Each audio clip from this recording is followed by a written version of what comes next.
¿Qué tal? Muy buenos días, bienvenidos a esta cita diaria con la actualidad local. Es miércoles 8 de noviembre y en esta conexión vamos a estar pendientes de varios asuntos hasta las 12 del mediodía. Por un lado, pues seguiremos muy de cerca y hablaremos también aquí en el plató de violencia sexual, una vez que, según los datos oficiales, se ha incrementado en más de un 20% unas jornadas de violencia sexual, de formación y debate sobre violencia sexual, que acaba de inaugurar la consejera de Sanidad y Servicios Sociales, Nabila Bencina, hace unos instantes. Ahora conectamos con la Biblioteca Pública del Estado. También estamos pendientes de los objetivos que se marca la UNED, el Centro UNED Ceuta, para este curso 2023-2024.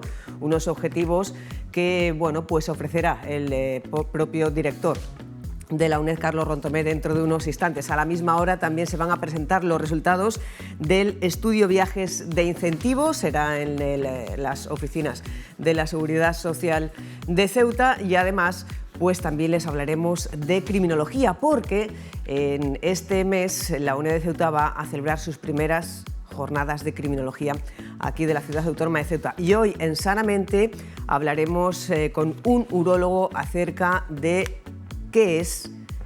cuáles son las causas y cuáles son las consecuencias de la orina en sangre. Todo esto desde ahora hasta las 12 y ahora mismo nos vamos hasta la Biblioteca Pública del Estado, donde, como decimos, Ana Villazán acaba de arrancar hace unos minutos y acaba de presentar la propia consejera de Sanidad y Servicios Sociales, Nabila Bencina, esas jornadas de formación y debate sobre violencia sexual bajo el nombre de Otras Miradas. Buenos días. Buenos días, Susana. Como bien decía, son las segundas jornadas de esas características que se desarrollan aquí en Ceuta. Las organiza la ciudad autónoma mediante el Centro Asesor de la Mujer y con financiación del Ministerio de Igualdad. Se celebran hoy y mañana en la Biblioteca Pública Adolfo Suárez, razón por la que nos encontramos en el vestíbulo de ese equipamiento. Y como avanzabas también, su título es Otras Miradas. Sobre esa compleja realidad de la violencia sexual se va a centrar precisamente la mirada de profesionales de distintos ámbitos, del mundo del periodismo, de la psicología, la pedagogía, la antropología, también de las nuevas tecnologías. Van a intentar desentrañar todo lo que concierne a la violencia sexual con un propósito muy claro, que es el de dotar de las mejores herramientas posibles a otros profesionales, los que de alguna u otra forma trabajan vinculados a esa compleja realidad de la violencia sexual, para que trabajen en la medida de sus posibilidades en el compromiso que ha hecho explícito y expreso la consejera Bencina en la inauguración de este evento, de esta cita, por la erradicación de la violencia sexual, por la lucha contra la violencia sexual. Ese era el propósito, decíamos, al que hacía alusión la consejera Bencina en el momento de inauguración de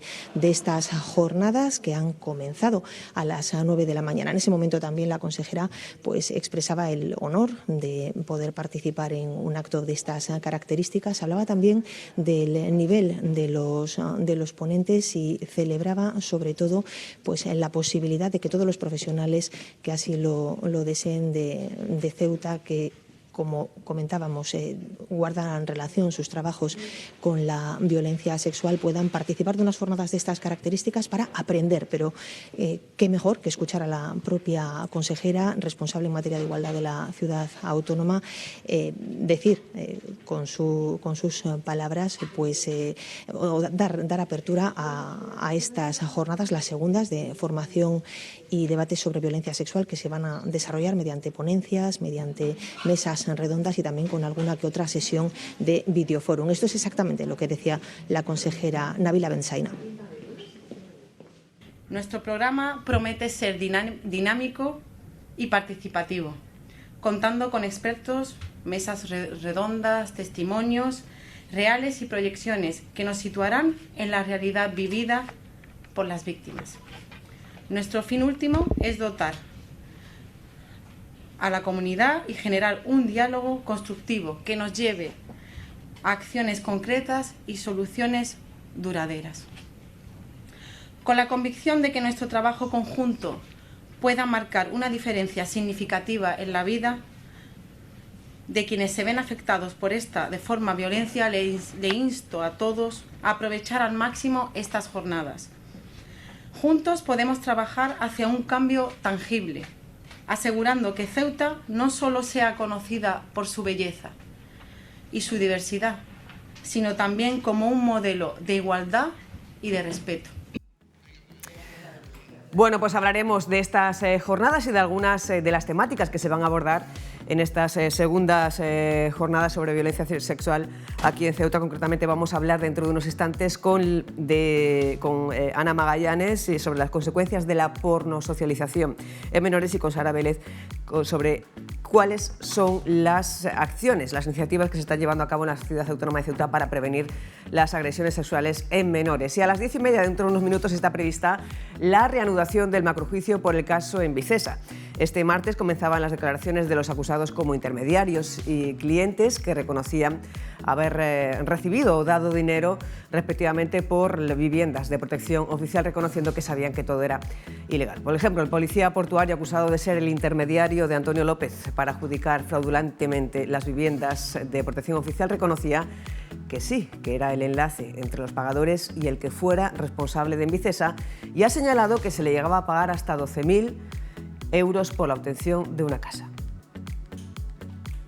Terminadas las cuestiones previas del juicio de Envicesa, este martes han comenzado las declaraciones de los acusados. El primero ha sido el policía portuario que presuntamente actuaba de enlace con Antonio López para captar clientes que pagaran por una vivienda. Ha reconocido los hechos. Una serie de personas contactaron conmigo, yo le pregunté si se podía ayudar o echarle una mano. ¿Pero para qué contactaron estas personas? Para una vivienda.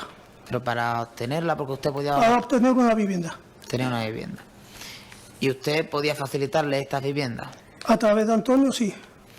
¿Y usted cobraba algún tipo de dinero? No. ¿No cobraba usted dinero por ello?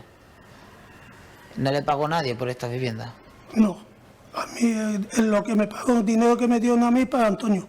¿Todo el dinero era para Antonio? Sí. ¿Usted no percibía nada? No. Según su declaración, la totalidad del dinero obtenido, que se pagaba en metálico y sin que se reflejara en ningún registro, iba destinado a Antonio López. Además, las cantidades oscilaban entre los 6.000 y los 12.000 euros, según el solicitante de la casa en cuestión. ¿A todas las personas les cobraba la misma cantidad por las viviendas? No. ¿Había distintos tipos de viviendas? ¿Era arbitrario? ¿Se les exigía un tipo de requisito a estas personas? El único requisito es que tenían que ser demandantes de vivienda. El único requisito. ¿Y por qué a uno se le exigía una cantidad y a otros otra? Eso ya no lo sé. Eso. Según él lo determinaba. Él determinaba una cantidad u otra. Y en función de lo que él me decía, yo lo hacía. El acusado además ha señalado una por una a las personas implicadas en el pago para obtener las viviendas presentes en la sala y ha reconocido conversaciones telefónicas con las mismas. Bueno, a las 10:30 está previsto que se reanude de nuevo este macrojuicio. Nos vamos directamente hasta Jadú. Allí hay una avería de agua que, bueno, pues ha vuelto a obligar a cortar una carretera. Alicia Urbano, buenos días. Cuéntanos cuál es la situación en estos momentos. Buenos días, Susana. Pues nos hemos trasladado hasta aquí, hasta la zona del mercado de San José, porque al parecer durante la madrugada se ha producido una avería en dos arquetas que ha producido pues el encharcamiento de toda esta zona con graves peligros, incluso de derrumbe de la carretera. Hasta aquí se trasladó policía local, se ha cortado el tráfico en la vía que vemos a mis espaldas y los autobuses se han desviado. Estamos con el presidente de la barriada, estamos con Frugui para ver, que nos comente a ver qué es lo que ha pasado durante esta noche y si la avería puede ser similar a la que sufrieron los vecinos durante el mes de septiembre. Buenos días, Frugui. Hola, ¿cómo está, hija? Buenos días. ¿Qué es lo que ha pasado esta vez? Pues ha pasado esta mañana muy temprano, me han llamado los vecinos, los comerciantes. Oye, Frugui, que tenemos un problema aquí en la calle Teniente Coronel Gautier. Pues rápidamente me he puesto el chándal, me presento aquí, me lo encuentro en la empresa de Asemsa y le he preguntado el mismo problema que ha pasado lo de la iglesia de San José. Esto es el pan de cada día, esto no tiene arreglo, levantan toda la calle, con los arreglos estuvo de nuevo otra vez, sino que pasan todo San José, la calle interior igual, cada 2 por tenemos problemas. Eso tiene que dar una solución. Los vecinos supongo que están cansados ya de sufrir este tipo de incidentes, ¿no? Ayer con la luz, hoy con el agua, mañana no sé lo que nos tocará y la gente se está quejando, la verdad.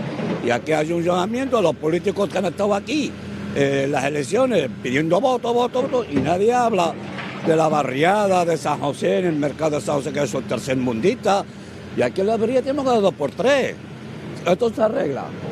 Y dentro de un par de semanas saldrá otra calle. La calle esta de Santo Vilela, cualquier día revienta otro tubo. Y no sé, la verdad. Y yo me he reunido con todos los consejeros, me prometen mucho, pero amiga de trabajo muy poco. Y me tiro todo. Me he pagado el teléfono 200 euros yo, llamando por teléfono a una consejería y a otra, y he escrito, nada, no nos hacen ni caso.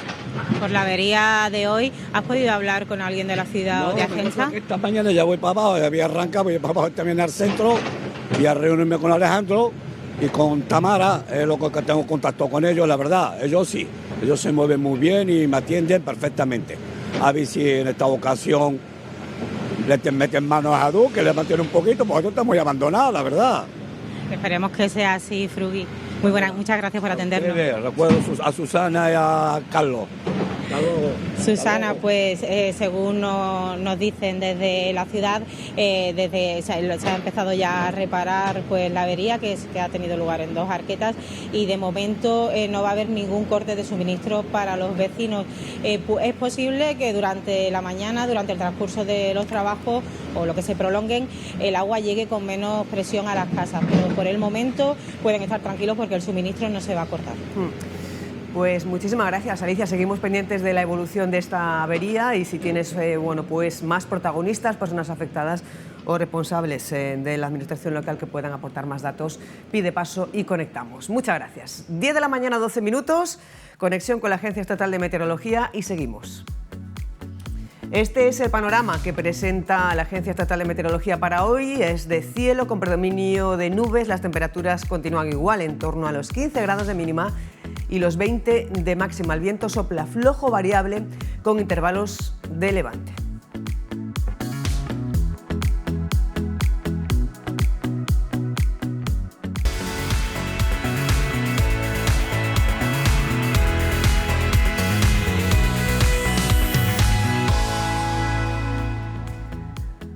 Acabamos de hacer una conexión con Ana Biazán en la Biblioteca Pública del Estado, donde hace unos minutos inauguraban las segundas jornadas de formación y debate sobre violencia sexual, que en esta ocasión pues, se titulan Otras miradas, y otras miradas que van a ofrecer diferentes ponentes.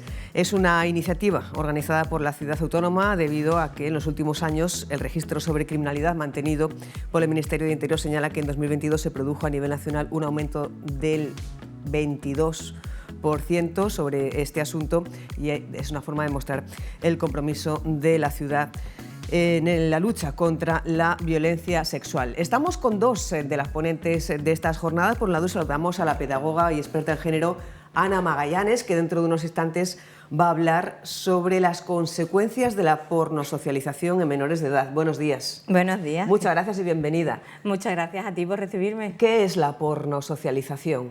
Bueno, pues es educarnos en sexualidad a través del porno. Básicamente es eso. El porno accede a los menores de forma totalmente pensada, ¿no? Y bueno, a partir de los 8 años, pues los chicos y las chicas, simplemente por curiosear a lo mejor, algunas dudas que tengan sobre sexo, van a buscar en internet cualquier palabra a lo mejor que nos parezca un poco incluso infantil, ¿no? Culo, sexo, y enseguida le van a aparecer enlaces directos de acceso a contenido pornográfico. Entonces van a tener una información, una sobreinformación bestial de que el sexo está basado en la violencia sexual, sobre todo hacia las mujeres. ¿Has dicho desde los 8 años? Sí, desde los 8 años. No todos, el 20% de los niños varones sí que empiezan a acceder desde los 8 años, y ya aparece un porcentaje más elevado en los 12.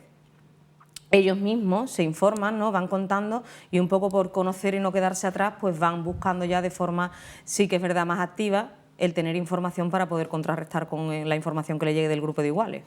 He visto varios, en función del informe, porcentajes distintos.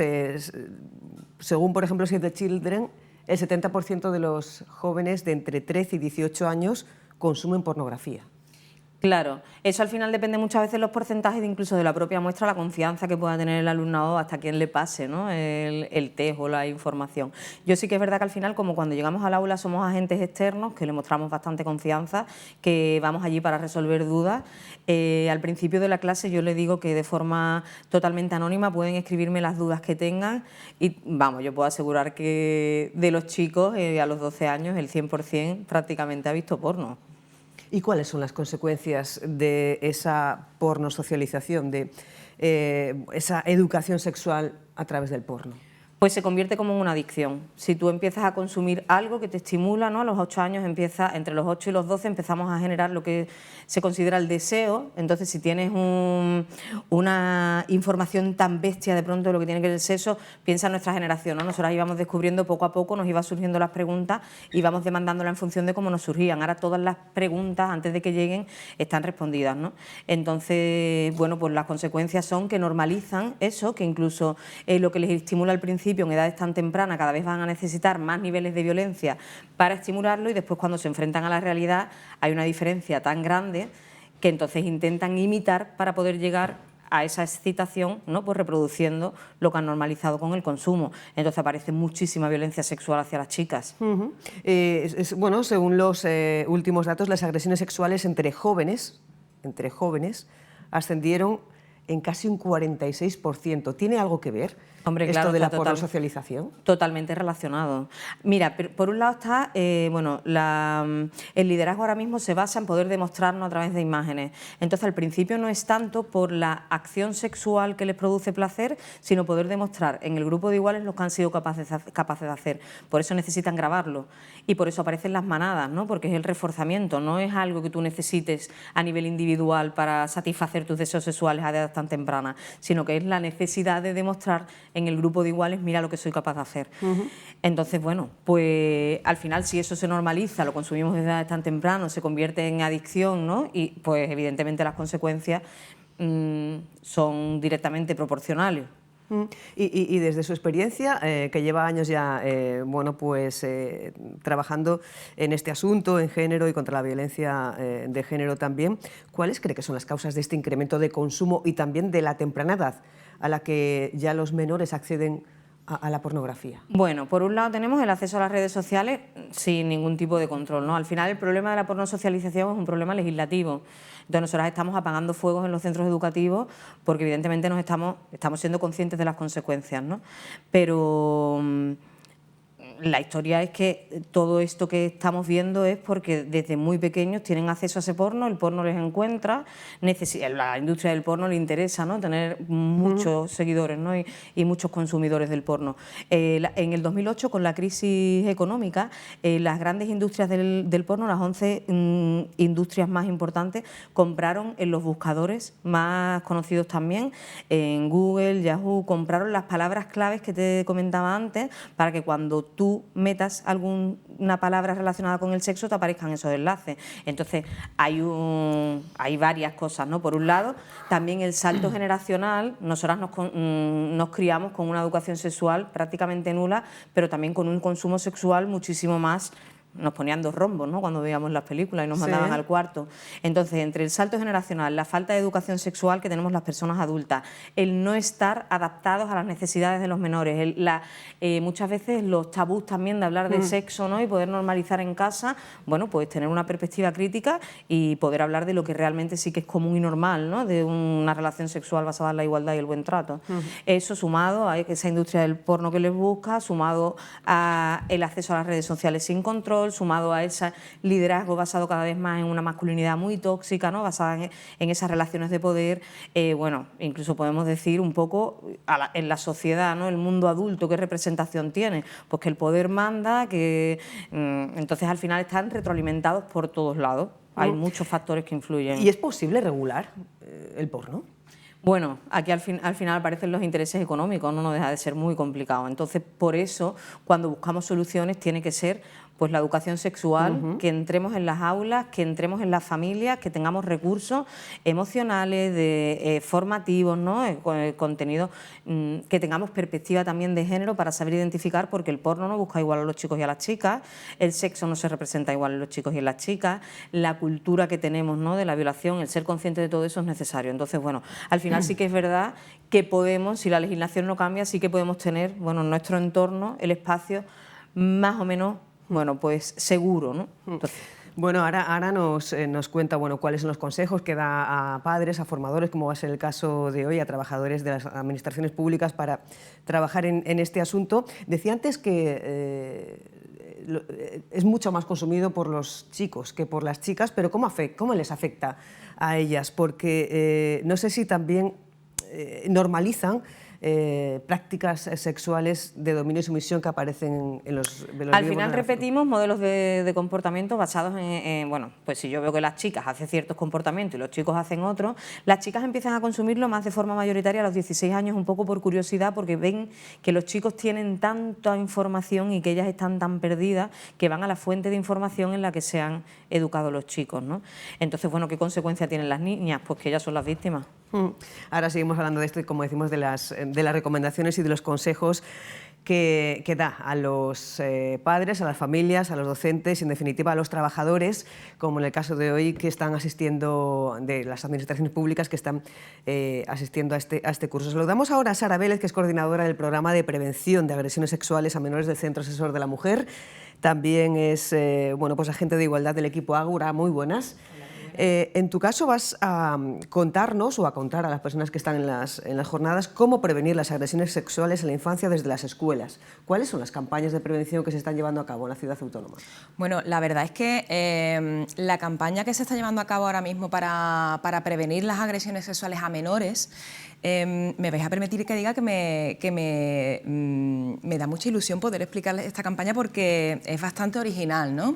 Estamos enfocándola desde varios aspectos para cubrir a varios colectivos. Nos centramos evidentemente en trabajar con menores, pero también queremos abordar a las familias y a los centros educativos, queremos abordar al profesorado.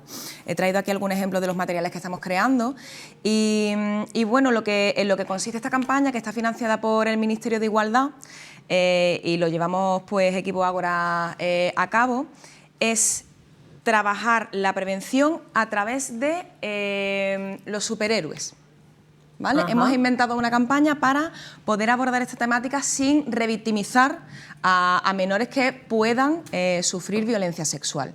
La campaña va dirigida desde alumnado de 5 años hasta alumnado de 12. Abordamos varios cursos, pero lo trabajamos de manera diferente. Cuando abordamos con menores, con los más pequeños, lo trabajamos desde una perspectiva para que entiendan la importancia de la intimidad, para que entiendan cuáles son los límites y que si alguien lo sobrepasa, pues que esto lo puedan denunciar y que tengan la posibilidad de hablar, que la comunicación sea la herramienta principal que tengan. Y con el alumnado un poco más mayor, a partir de cuarto de primaria, lo abordamos a través del equipo de superhéroes, ¿vale? Además, entregamos este material, que es un pequeño cómic, ¿vale? No sé si se ve correctamente, y a través de este cómic lo que hacemos es reforzar la información a través de este equipo de personajes y en el que se pueden además sentir reconocidos, y trabajamos habilidades como el entender cuáles son los límites, el poder reconocer las situaciones y, por supuesto, lo más importante, el poder comunicarlo. La Liga del Respeto. La Liga del Respeto. ¿Y cómo se desarrolla esa Liga del Respeto? Pues bueno, en esta Liga del Respeto vive en una ciudad ficticia que se llama Respetópolis, y en esta ciudad pues existe una academia de habilidades especiales. Te paso un folletito, donde el superhéroe principal, ¿no? el original, es el Capitán Cuidados. Queremos además alejar esa imagen de que los hombres solamente tienen la capacidad de la agresividad, y queremos fomentar pues la protección y otro tipo de valores en esta masculinidad, ¿no? Entonces, pues el Capitán Cuidados tiene a su alumnado estrella, que son pues defensora de los límites, señal de alerta y supercomunicador, que lo que hacen es recorrer la ciudad y detectar situaciones posibles de agresión sexual a menores. Lo más importante aquí es que le damos al alumnado la capacidad de interactuar con la historia, ¿vale? Interactúan de tal manera que pueden elegir si actúan en primera persona o piden ayuda. Lo que queremos es que siempre tengan una opción que sea positiva, no queremos revictimizar a las víctimas, lo que queremos es que siempre tengan una opción que termina bien, que lo que van a conseguir es que acabe una situación de violencia. ¿Vale? ¿Y a qué alumnos o qué alumnos forman parte de esta liga de respeto? Bueno, el alumnado al que se dirige ya es a partir de 9 a 12 años. Y bueno, pues lo que hacen también es reconocerse, es muy divertido porque les gusta sentirse parte de esta liga. De hecho, al final pues lo que hacemos es crear un personaje ficticio en el que ellos y ellas también desarrollan estas capacidades y forman parte de esta liga. ¿De todos los centros de Ceuta? Sí, ya hemos terminado en El Príncipe, en Juan Morejón, creo que empezamos en el Rosalía de Castro y el Severo Ochoa. Todavía hay centros educativos que se están uniendo a la campaña. Son 120 talleres los que ofertamos, creo que ya están cerrados 90. Y bueno, la verdad es que también me parece muy positiva la recepción que se está teniendo. El profesorado tiene que realizar una evaluación cuando termina, donde las valoraciones van del 1 al 5 y me parece muy positivo decir que la valoración más baja que nos han dado es un 4. ¿Vale? Y la gran mayoría de evaluaciones que nos están dando son 5. Estamos teniendo una muy buena acogida por parte del profesorado y por supuesto del alumnado, que es que pilla el mensaje muy rápido. Es un taller muy divertido y con un mensaje muy conciso y además se llevan como este folleto a casa. ¿Qué pretendemos con este folleto? Pues no solamente reforzar el mensaje que tienen en la clase, sino que al llevarlo a casa también se provoca que se hable en el hogar, ¿vale? De esta manera, pues en casa, pues las familias pueden entender cuáles son los mensajes de alerta para reconocer una posible agresión, pueden ser partícipes también en la detección y de todas maneras, aparte de este trabajo que hacemos en el aula, hemos creado esta guía. Claro. Que la entregamos al profesorado y a las familias. Ya hemos hecho una primera sesión de una webinar, hemos hecho una sesión online con el profesorado de Ceuta, han podido asistir quien quisiera de todos los centros educativos y además estamos haciendo sesiones con las AMPAs. En las cuales entregaremos este material. Donde, entre otros asuntos, pues les enseñan los indicadores emocionales, conductuales y físicos que ayudan a detectar situaciones de violencia sexual en menores. Exactamente, además lo hemos dividido lo hemos sesgado para, o sea, desde casa cómo lo podemos detectar y desde el colegio cómo lo podemos detectar. Además de esto, y además de intentar fomentar que haya un entendimiento con las familias y el colegio, pues lo que pretendemos es que bueno, darles herramientas para que reconozcan y para que participen en la solución de una problemática. Ana antes comentaba que bueno, las mujeres solemos ser las víctimas más perjudicadas con el tema de la violencia sexual, pero es muy curioso cuando miramos datos como, por ejemplo, el informe anual que saca el Poder Judicial, todavía tiene que salir de 2022, estoy basando en el de 2021, el 80% de las víctimas de violencia sexual son mujeres, pero si hacemos un sesgo de edad, es brutal la cantidad de chicos que son agredidos entre las edades de 0 a 13 años. De hecho, el pico es mayor en ellos que en ellas. Entonces, esta es una situación, es una problemática que hay que abordar. Y volviendo con Ana Magallanes, que nos estaba pues explicando las consecuencias de la pornosocialización, y yo le decía que quería pedirle unos consejos, unas pautas para familias, para personas que trabajen con niños, bueno, pues para tratar de luchar contra este asunto. No sé, antes mencionaba el tema del tabú, que puede ser una de las causas del incremento del consumo de la pornografía. ¿Qué consejos daría? ¿Cómo se podría reducir estos datos de los que estamos hablando? Pues mira, desde que ya son muy pequeñines, trabajar el tema del consentimiento y el deseo. Una relación va a ser saludable cuando haya consentimiento y haya deseo, ¿no? Existan las dos cosas, porque tú puedes consentir por miedo o por vergüenza, sin embargo necesitamos querer. Entonces, bueno, ni un besito a la fuerza, por ejemplo, es una de las técnicas, ¿no?, que funciona para que sean capaces de reconocer las partes íntimas, las partes privadas, qué partes quieren compartir. Después también, evidentemente, hablar de sexo. Entonces, a lo mejor estamos viendo, aquí no hay quien viva, ¿no? Pues hay situaciones súper machistas, hablarlas en voz alta, hay situaciones a lo mejor que tengan que ver con un beso o relacionadas con el amor y empezar a hablar en voz alta. Las princesas le dan un beso en la boca sin permiso y abandonan su mundo para irse con los príncipes, eso ya se puede comentar, ¿no?, con 5 años. Entonces, ir tomando perspectiva crítica con el alumnado, incluso buscar material en concreto que trabaje la sexualidad en función de la edad, ¿no?, de forma progresiva. El control con los móviles, el porno normalmente se consume a solas y de noche, pues a partir de las 9 de la noche no existen, se apaga internet en casa, ¿no? Entonces, bueno, son a lo mejor herramientas que pueden ir funcionando. También la importancia de educar a los críos y a las crías en el posicionamiento frente a las injusticias en el grupo, porque van a recibir violencia sexual, van a recibir vídeos, GIF, ¿no?, emojis de todo tipo. Entonces, si siguen pasándolas, enseñarles también que es un delito, que sin consentimiento de la persona que es grabada eso no se puede hacer. Entonces, bueno, que vayan conociendo y, por supuesto, crear relaciones de confianza, porque al final, cuando tengan dudas, que tengan la tranquilidad de que no van a ser pues culpabilizados, culpabilizadas, que se les van a resolver las dudas en casa y, bueno, pues al final para eso hace falta que las familias, ¿no?, se formen. Yo quiero preguntarles, porque estamos hablando de los datos que se publican sobre violencia sexual, sobre el incremento de violencia sexual, datos del Ministerio del Interior, pero quiero preguntarles por la percepción social que hay sobre la violencia sexual y si creéis que se está normalizando algunas acciones bueno, pues que ahora mismo ya se contemplan como violencia sexual. Lo hemos preguntado en la calle y luego a la vuelta me comentáis qué os parece, ¿vale? Eso hemos preguntado en la calle, qué opinión les merece ese incremento de la violencia sexual. Gran parte del problema por ir orientado por el tema excesiva permisividad de muchos padres en cuanto al manejo de los móviles.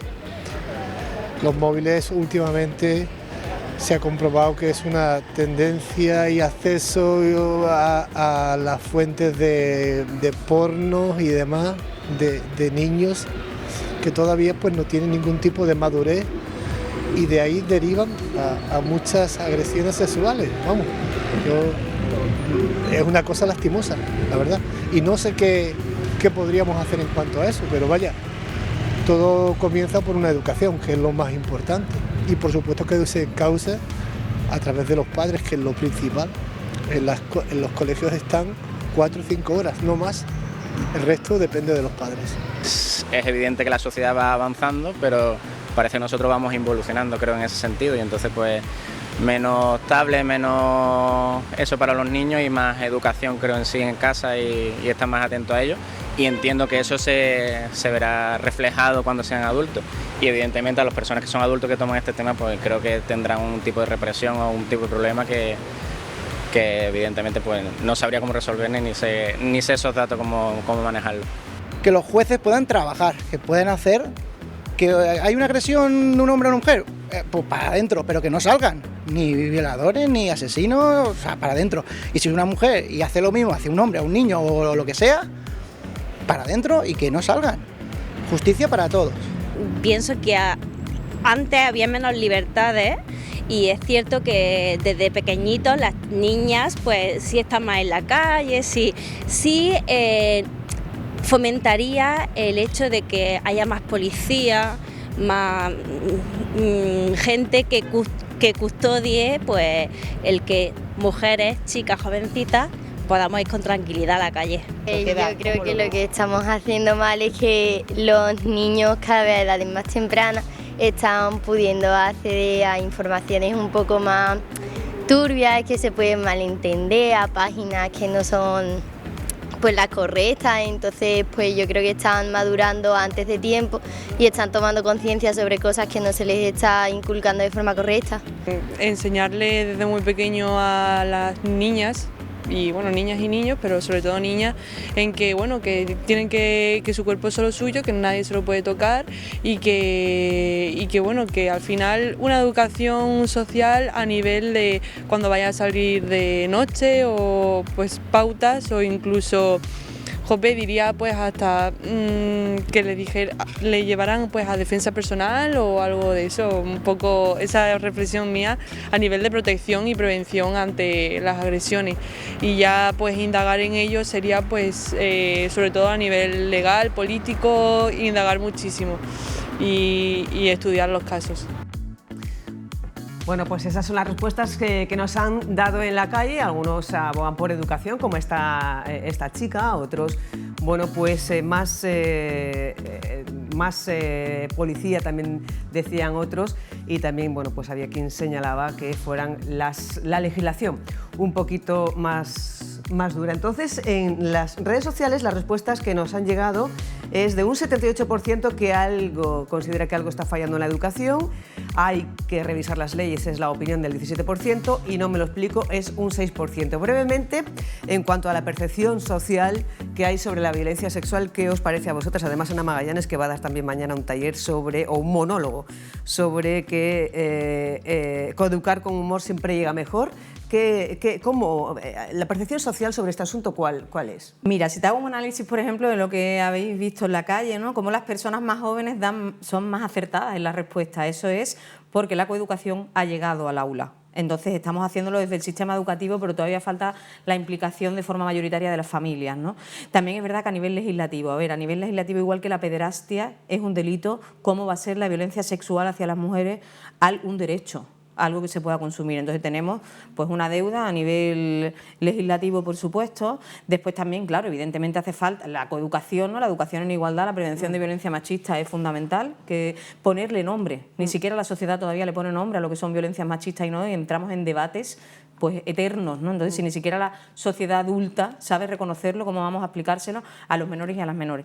Y también se habla un poco del tema del control, ¿no? Mirar, muchas veces cuando damos por hecho que lo que hace falta es que nos protejan más, que nos vigilen más, que lo único que están haciendo es dar por hecho que somos más débiles. Y ahí está el fallo, ¿no? En el sistema de creencias que sigue perpetuando que nosotras somos más débiles. No lo somos. Lo que tenemos que hacer es cambiar ese sistema de creencias. Es verdad que se hace a través de la educación, pero de la educación de todo el mundo. Aquí nos tenemos que revisar, imponernos, ¿no? Posicionarnos a nivel social, que es muy incómodo cada vez que veamos pues algún comportamiento relacionado con lo que estamos hablando. Y bueno, al final lo que hace falta sobre todo es que las personas entendamos que el problema está en cada uno y que aquí lo que hace falta es revisarse. Muy brevemente, porque nos tenemos que ir a la UNED, ¿consideras que la percepción social aquí en Ceuta sobre la violencia sexual está también, bueno, pues en la línea que comenta Ana Magallanes? Muy brevemente, por favor. La verdad es que estoy bastante en la línea y me parece preocupante, ¿no? Cómo a veces el planteamiento es, como decía la última chica, ¿no? El tener que nosotras protegernos en lugar de incidir con el problema, ¿no? Que es el que los chicos asuman que no pueden invadir un cuerpo que es ajeno, ¿no? Pues muchísimas gracias, Sara Lavénez, Ana Magallanes. Estamos muy pendientes también de esas jornadas y seguimos en conexión para tratar este asunto en otras ocasiones. Estamos viendo imagen en la UNED donde se están presentando los objetivos de este curso 23-24 por parte del centro de la UNED. Está interviniendo en estos instantes el director del centro, Carlos Rontome. Bueno, pues está por debajo de los 24 años, es decir, es la corte más numerosa, entre 18 y 24, lo cual indica que muchos chicos y chicas que terminan el bachiller, que terminan sus estudios de FP, pues optan por continuar estudios en la universidad. Yo creo que es en la UNED, creo que es una cuestión importante. Ya he dicho, la puesta en marcha del tercer curso del grado de infantil, yo creo que es la novedad desde el punto de vista académico más importante. La UNED de Ceuta mantiene la Secretaría Académica del Campus Sur. Es una cuestión que quiero remarcar porque supone un reto importante, es la coordinación académica de todo el Campus Sur, que son 17 centros, si no recuerdo mal. 18 con Guinea. 18 con Guinea. Aunque no aporta.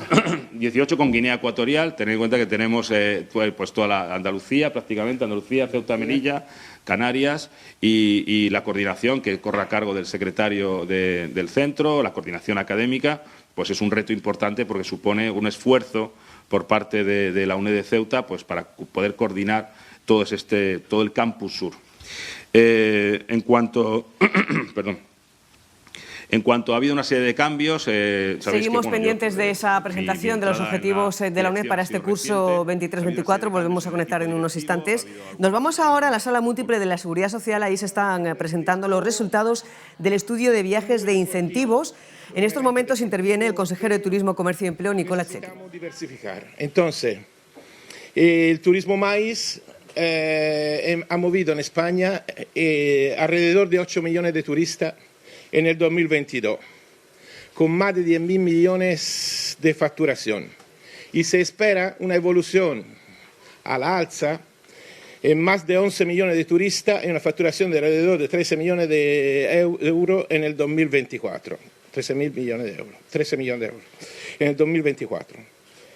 Está claro que para Ceuta apostará para el turismo maíz, así como por los nómadas digital, son todo tipo de turismo que son fundamental para nosotros, ya que atrae grandes grupos de viajeros que suelen gastar más en promedio de los turistas de ocio o deportivo, que es lo que vamos buscando en este momento.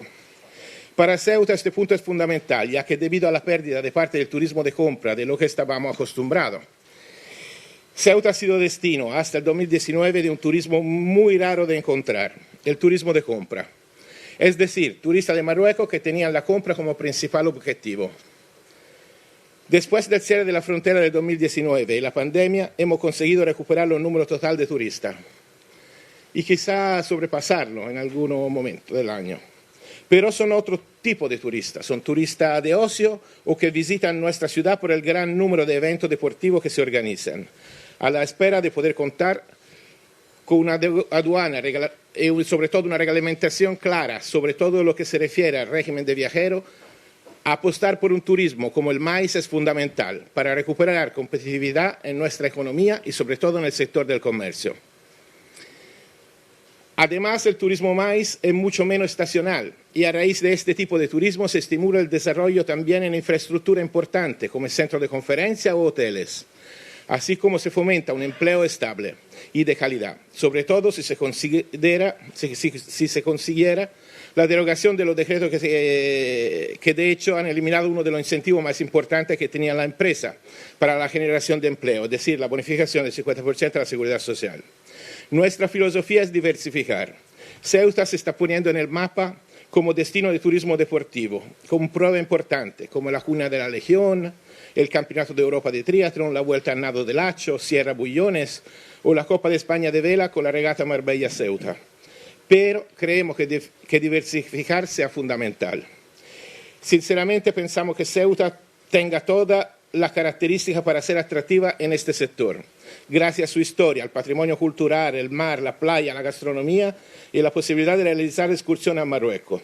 Y es por esto que promocionamos, seguiremos promocionando y patrocinando jornadas como esta.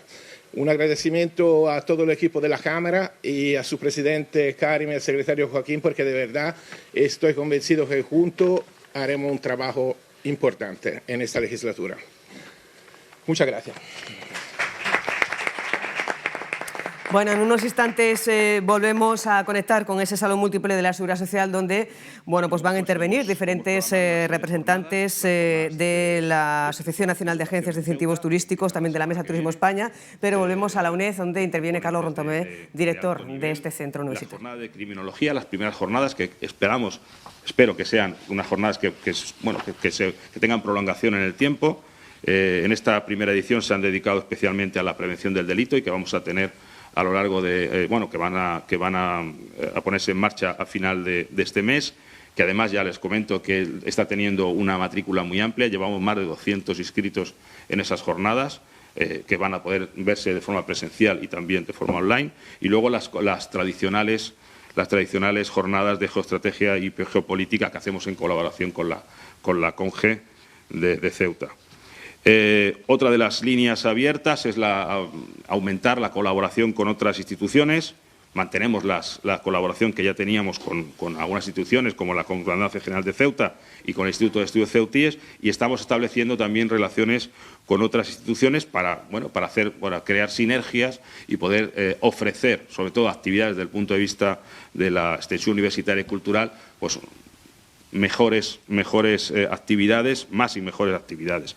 De hecho, hemos llegado a acuerdo ya con la Fundación Premio Convivencia, con el Spanish Council, que ha habido una conferencia en la que hemos colaborado recientemente con el Premio Fernando de Leiva, con el Instituto Cervantes de Tetuán, que también hemos abierto una colaboración, con el Centro UNE de Melilla, que ya teníamos abierta y vamos a seguir profundizando, o con el Observatorio de Ceuta y Melilla, que también seguimos trabajando con ellos.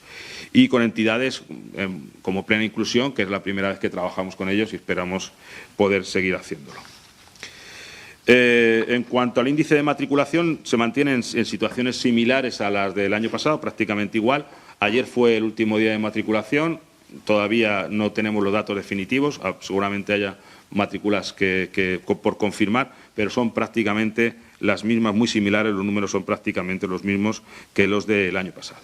Y en cuanto al presupuesto que tenemos para este año, bueno, para el ejercicio 2024 el presupuesto es igual que el del año pasado, ha incrementado un 2% debido pues, al aumento de retribuciones que por ley corresponde al personal.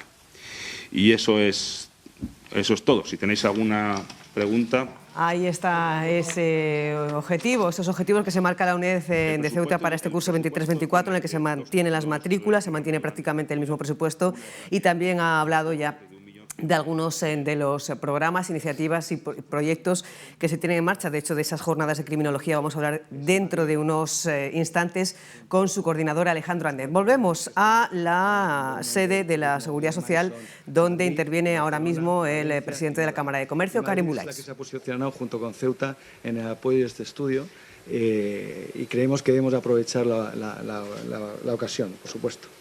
Por eso, aprovechando que la Ciudad Autónoma de Ceuta, a través de su Consejería de Turismo, apuestan directamente por este turismo, que además tiene la característica que pretende una desestacionalización, es decir, no nos afecta cuando Ceuta está lleno, que suele ser los fines de semana, o a lo mejor en épocas de verano. El turismo MAI se refiere a otras épocas.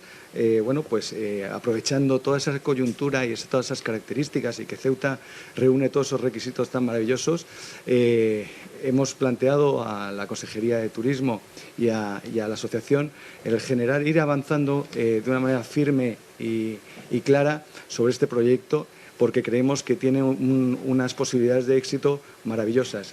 Y no solo hablo de éxito a futuro, creo que es algo planteable en corto, medio plazo. Así hemos podido compartir hoy mismo con Carlos Jiménez, CEO de Hatton, que es el que nos introdujo en este mundo de IDMAIS a través de la asociación, que posiblemente en los próximos meses se anuncien varios congresos muy posibles para nuestra ciudad. No estamos hablando de grandes congresos, estamos hablando de empezar a trabajar desde pequeño, a ir a más conforme vaya creciendo las infraestructuras. Por este motivo, quiero agradecer nuevamente al presidente Iñaki su presencia, que haya decidido que Ceuta sea ese destino que queremos todos y que nos vaya a ayudar para conseguirlo. Muchas gracias.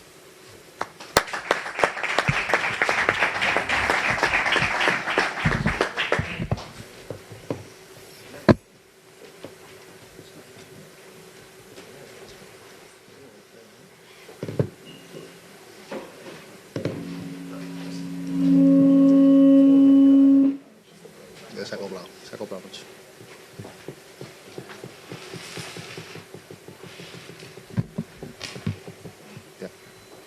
Ya está todo, ¿no? Sí, parece.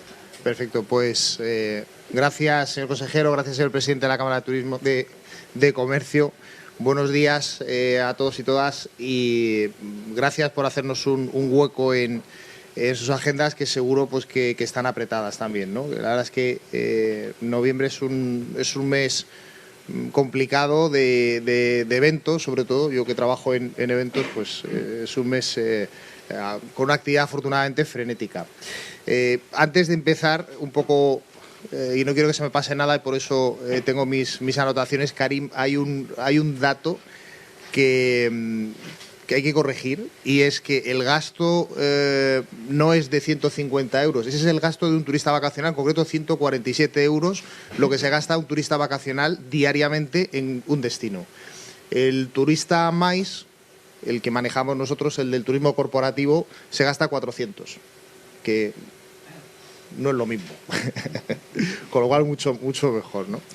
Y por ahí, bueno, el sector maíz se encuentra en una excelente senda de recuperación y aporta un gran valor a la economía y al legado que deja en los territorios. Y dentro de este sector los viajes de incentivo adquieren una relevancia de vanguardia, porque es el motor y es un motor de oportunidad de negocio y contribuye a mejorar la imagen de los destinos que se visitan. Tiene una capacidad regenerativa de la economía y un aumento de valor en estos destinos, que son algunas de las realidades que ahora le vamos a presentar en este estudio: viajes de incentivos, las claves, la dimensión y la realidad de un contexto básico en la economía del turismo que, bueno, pues que hemos elaborado junto con el Observatorio Nacional de Turismo Emisor, Observatur, que ahora después presentará Marcos Franco, y que les vamos a presentar y que, bueno, presentamos el otro día en Madrid, en el Hotel Mandarín Oriental, que estuvo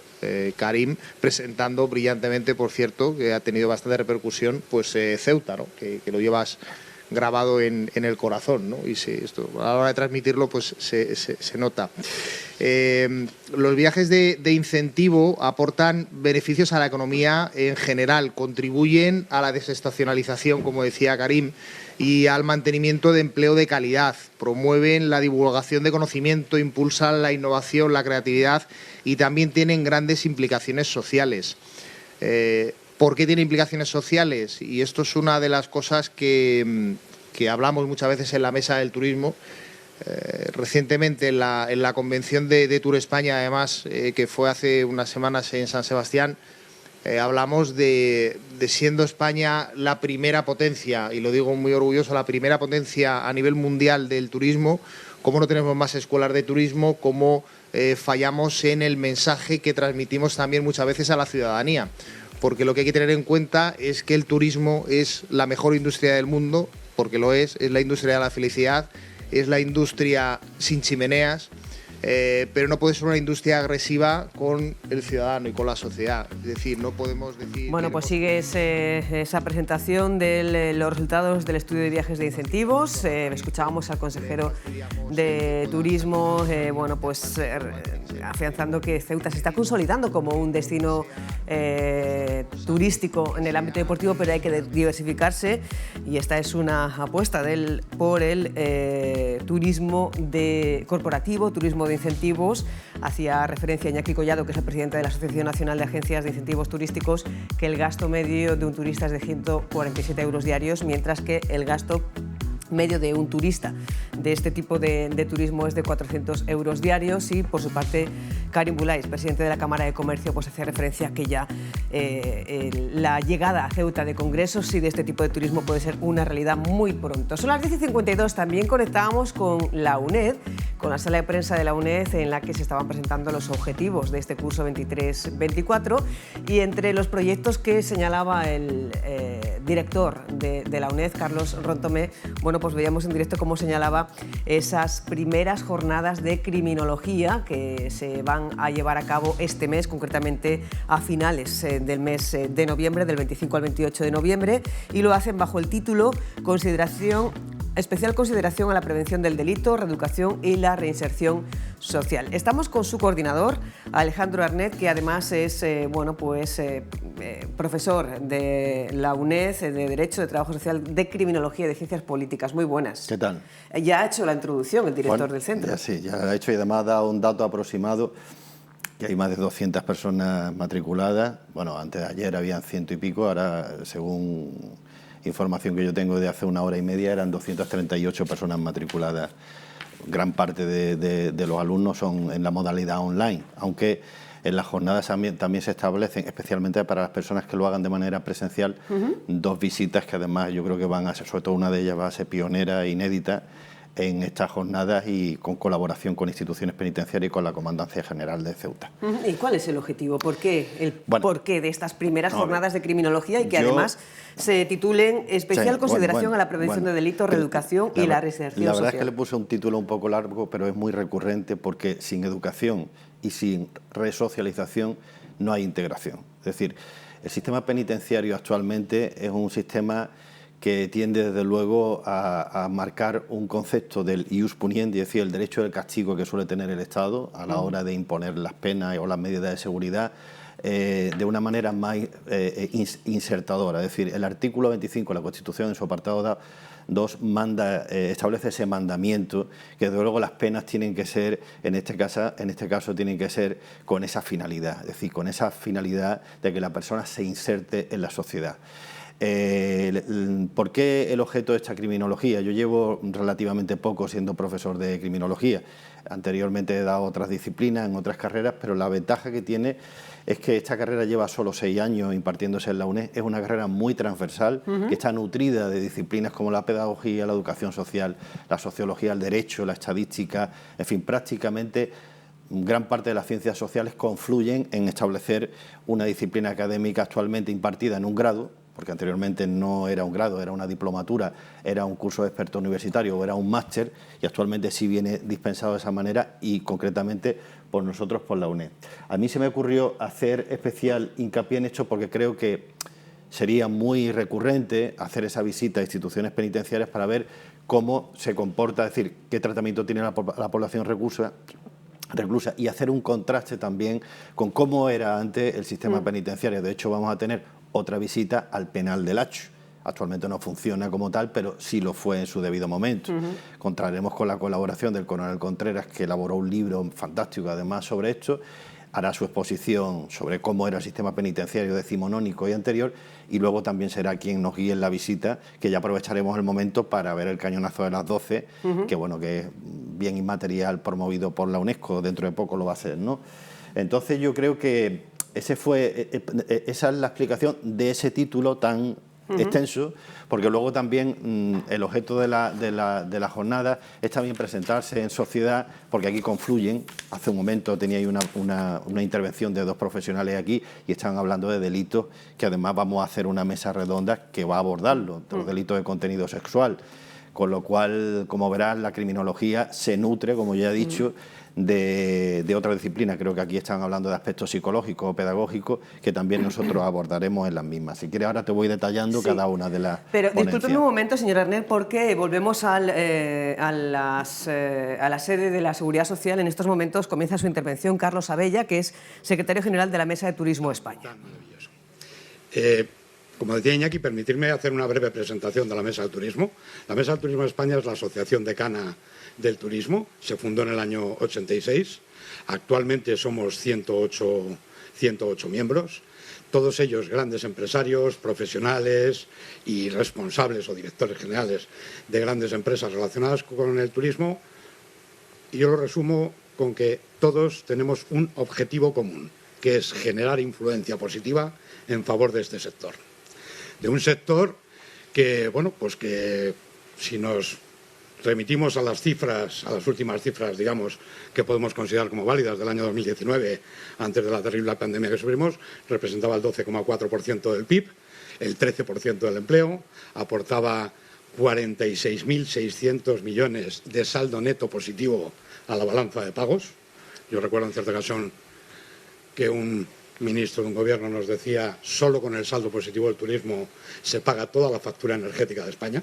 Es decir, somos el primer sector generador de la economía y de bienestar en nuestro país, la digo, por creación de empleo, además creación de empleo de calidad en muchos casos, y hablaremos ahora del segmento MAIS, aunque es verdad que hay otros sectores donde hay que mejorar y que hay que trabajar mucho, porque además estos últimos años estamos teniendo serios problemas de encontrar personal con la formación adecuada, y como digo, que representa el 12,4% directo, el 22% de nuestra economía indirecto. Y en la mesa del turismo actualmente... Bueno, pues Carlos Abella destaca que es el turístico, el primer sector generador de economía y empleo en este país, y continuamos pendientes de este asunto. También estamos pendientes de nuestros compañeros en la calle. Estábamos hablando con Alejandro Arnet, coordinador de estas primeras jornadas de criminología. Veíamos esa visita, imágenes del centro penitenciario donde se va a guiar visita, también se va a guiar visita en la Fortaleza del Hacho, en el presidio del Hacho y en el laboratorio de investigación de la propia universidad. Sí, el laboratorio de investigación, ayer estuve además hablando con su coordinador, con José Heredia, y aproveché y hice unas pequeñas grabaciones de lo que tendríamos oportunidad de ver el tercer día de las jornadas por la mañana. Y bueno, ellos están llevando, se llama Laboratorio Multidisciplinar de Análisis de Movimiento y Comportamiento Humano. Él lleva a cabo estudios de experimentación que son además bastante interesantes, porque una de las ponencias, llevada a efecto por una oficial de policía, del Cuerpo Nacional de Policía, que también es socióloga, va a abordar un estudio que ha hecho sobre el impacto de las campañas de violencia de género. Además, en ese laboratorio, no sé si tenemos imágenes, pues se ve, están saliendo en pantalla. se hacen además, sí, es decir, aquí tienen el instrumental por el que analizan, concretamente ahí se ve donde se focaliza la mirada y la atención de las personas que reciben una campaña, es decir, capta de una manera cuantitativa las emociones del perceptor del mensaje que se tiene que dar en la campaña, que en este caso es el Ministerio de Igualdad quien lo ha promovido en este concreto, y se hace el estudio pertinente de qué impacto tiene y qué duración puede tener el mensaje o dónde se tiene que focalizar el mensaje.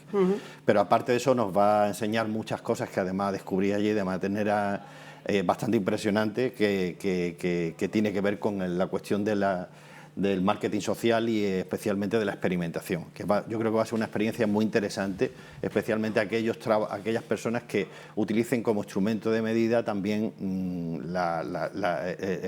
este tipo de técnica, ¿no? Especialmente en psicología, que se usa mucho.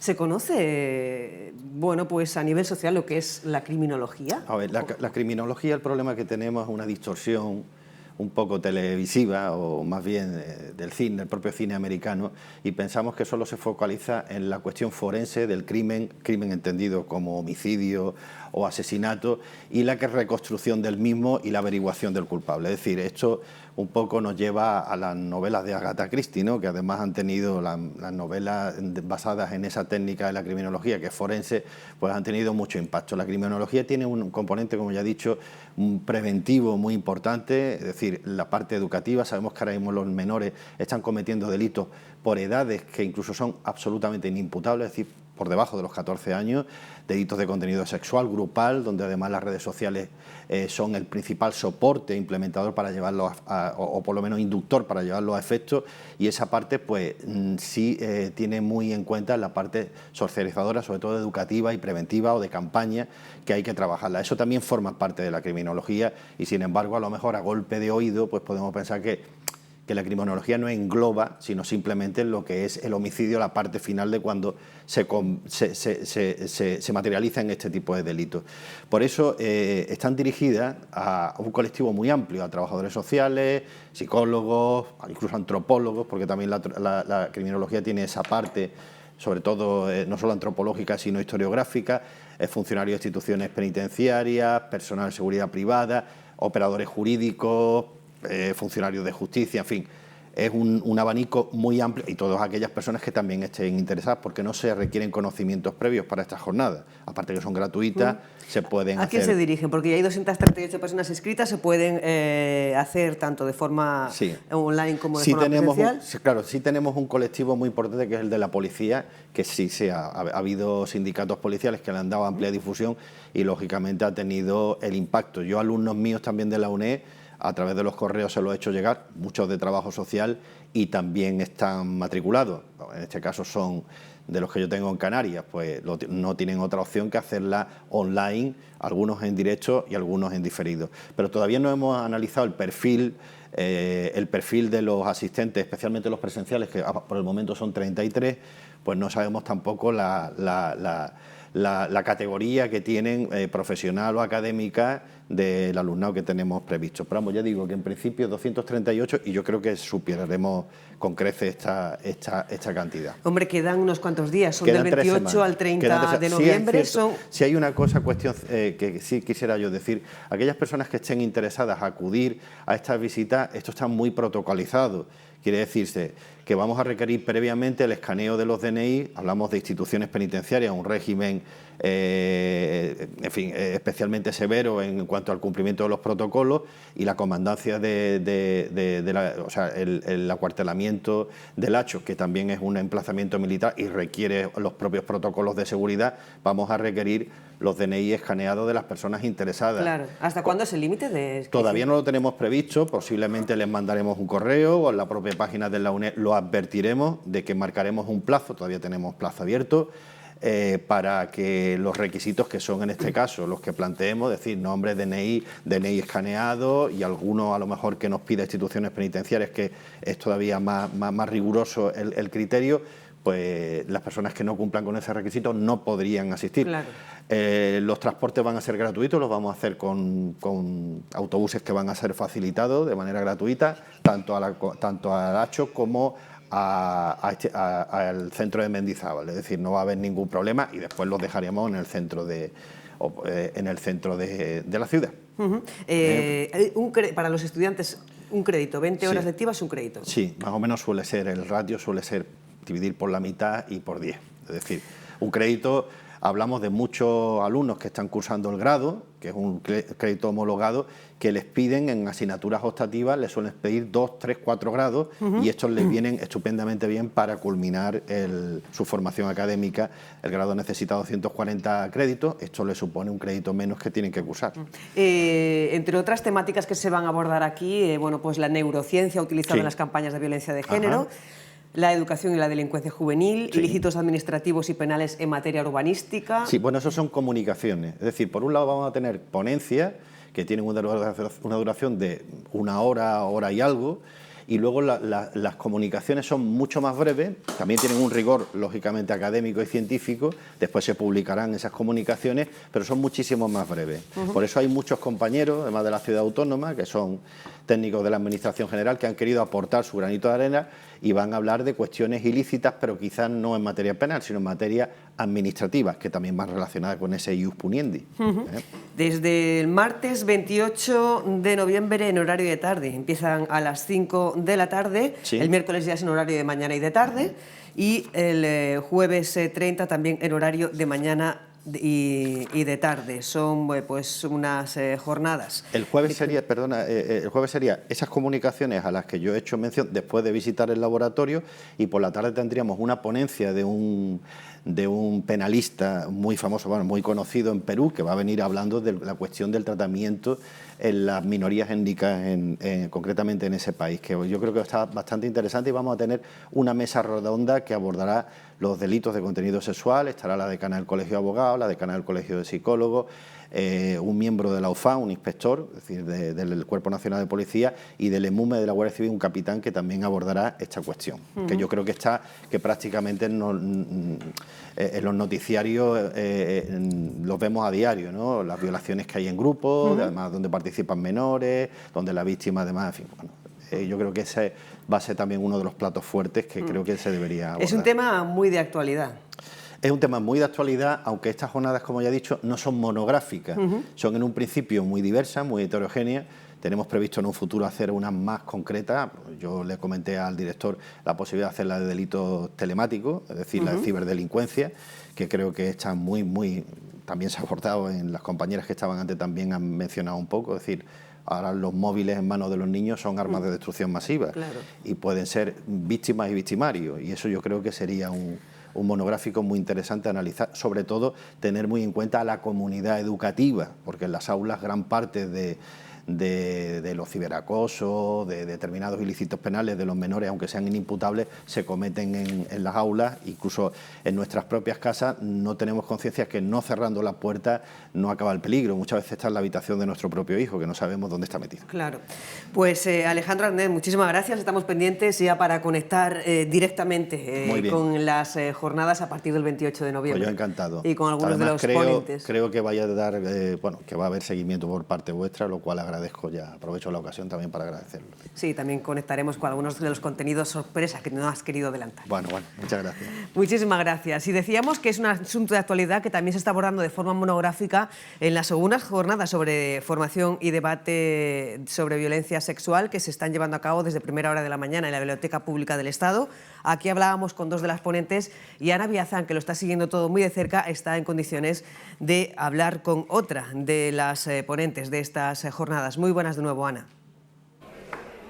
Periodista y escritora, Nuria Varela es además profesora de la Universidad de Castilla-La Mancha y participa en estas segundas jornadas de formación y debate sobre la violencia sexual con una ponencia titulada Cultura de la Violación, o sobre la cultura de la violación. Así que la pregunta primera no puede ser más básica. Nuria, primero, buenos días, gracias por atendernos. ¿Y qué es la cultura de la violación? La cultura de la violación es la normalización de la violencia sexual contra las mujeres. Parece que nos escandalizamos, pero no es cierto. La literatura, los medios de comunicación, las películas, todo lo que nos rodea normaliza que las mujeres suframos violencia sexual. Hasta tal punto que de tan normal se ha hecho invisible. No la vemos, no la trabajamos, incluso para las propias víctimas. Hay veces que en clase lo digo, todas hemos sufrido algún tipo de agresión y muchas chicas me dicen, yo no. Digo, bueno, seguro que alguien te ha tocado el culo en algún momento, te ha perseguido por la calle, te han increpado o te han llevado a una relación a la que tú no querías llegar. Y dice, bueno, eso sí. Entonces, la cultura de la violación realmente es la normalización de la violencia que sufrimos las mujeres y que está tan normalizada que se ha hecho invisible. Hace pocos meses, no sé si es oportuno o no hablar de este tema, que suscitó muchísimo debate, ya me ha armado esto, pero hace no muchos meses asistimos a un acto público en el que se visibilizó esa cultura de la violación, el famoso beso de Rubiales y Jennifer Hermoso. ¿Qué aporta todo ese debate que generó ese momento para combatir precisamente esa cultura, Nuria? La pena es Jenny, ¿no? Porque lo sufrió y no solo sufrió el momento porque dices, un beso no te ha hecho daño, ¿no? El problema es todo lo que significa eso. Entonces, la lástima es que, como siempre, acabamos trabajando y visibilizando la violencia a través de mujeres concretas que la sufren, desde Ana Orantes hasta aquí, ¿no? Y en este caso lo ha sufrido Jenny, pero ha sido muy importante porque hemos visto, el mundo entero ha visto cómo un hombre se cree en el poder de besar o tener cualquier tipo de relación con una mujer delante de las cámaras del mundo entero. Eso es un buen ejemplo de la cultura de la violación. Normalizar, ¿no? El relacionarte con el cuerpo de las mujeres como tú quieres. Y ha sido importante, yo creo, porque ha generado un debate y hemos visto cómo hay muchas personas, especialmente mujeres, que tenemos plena conciencia de que no puede nadie entrar en tu cuerpo cuando lo desee, ¿no? Mi cuerpo es mío, que llevamos diciendo tantos años.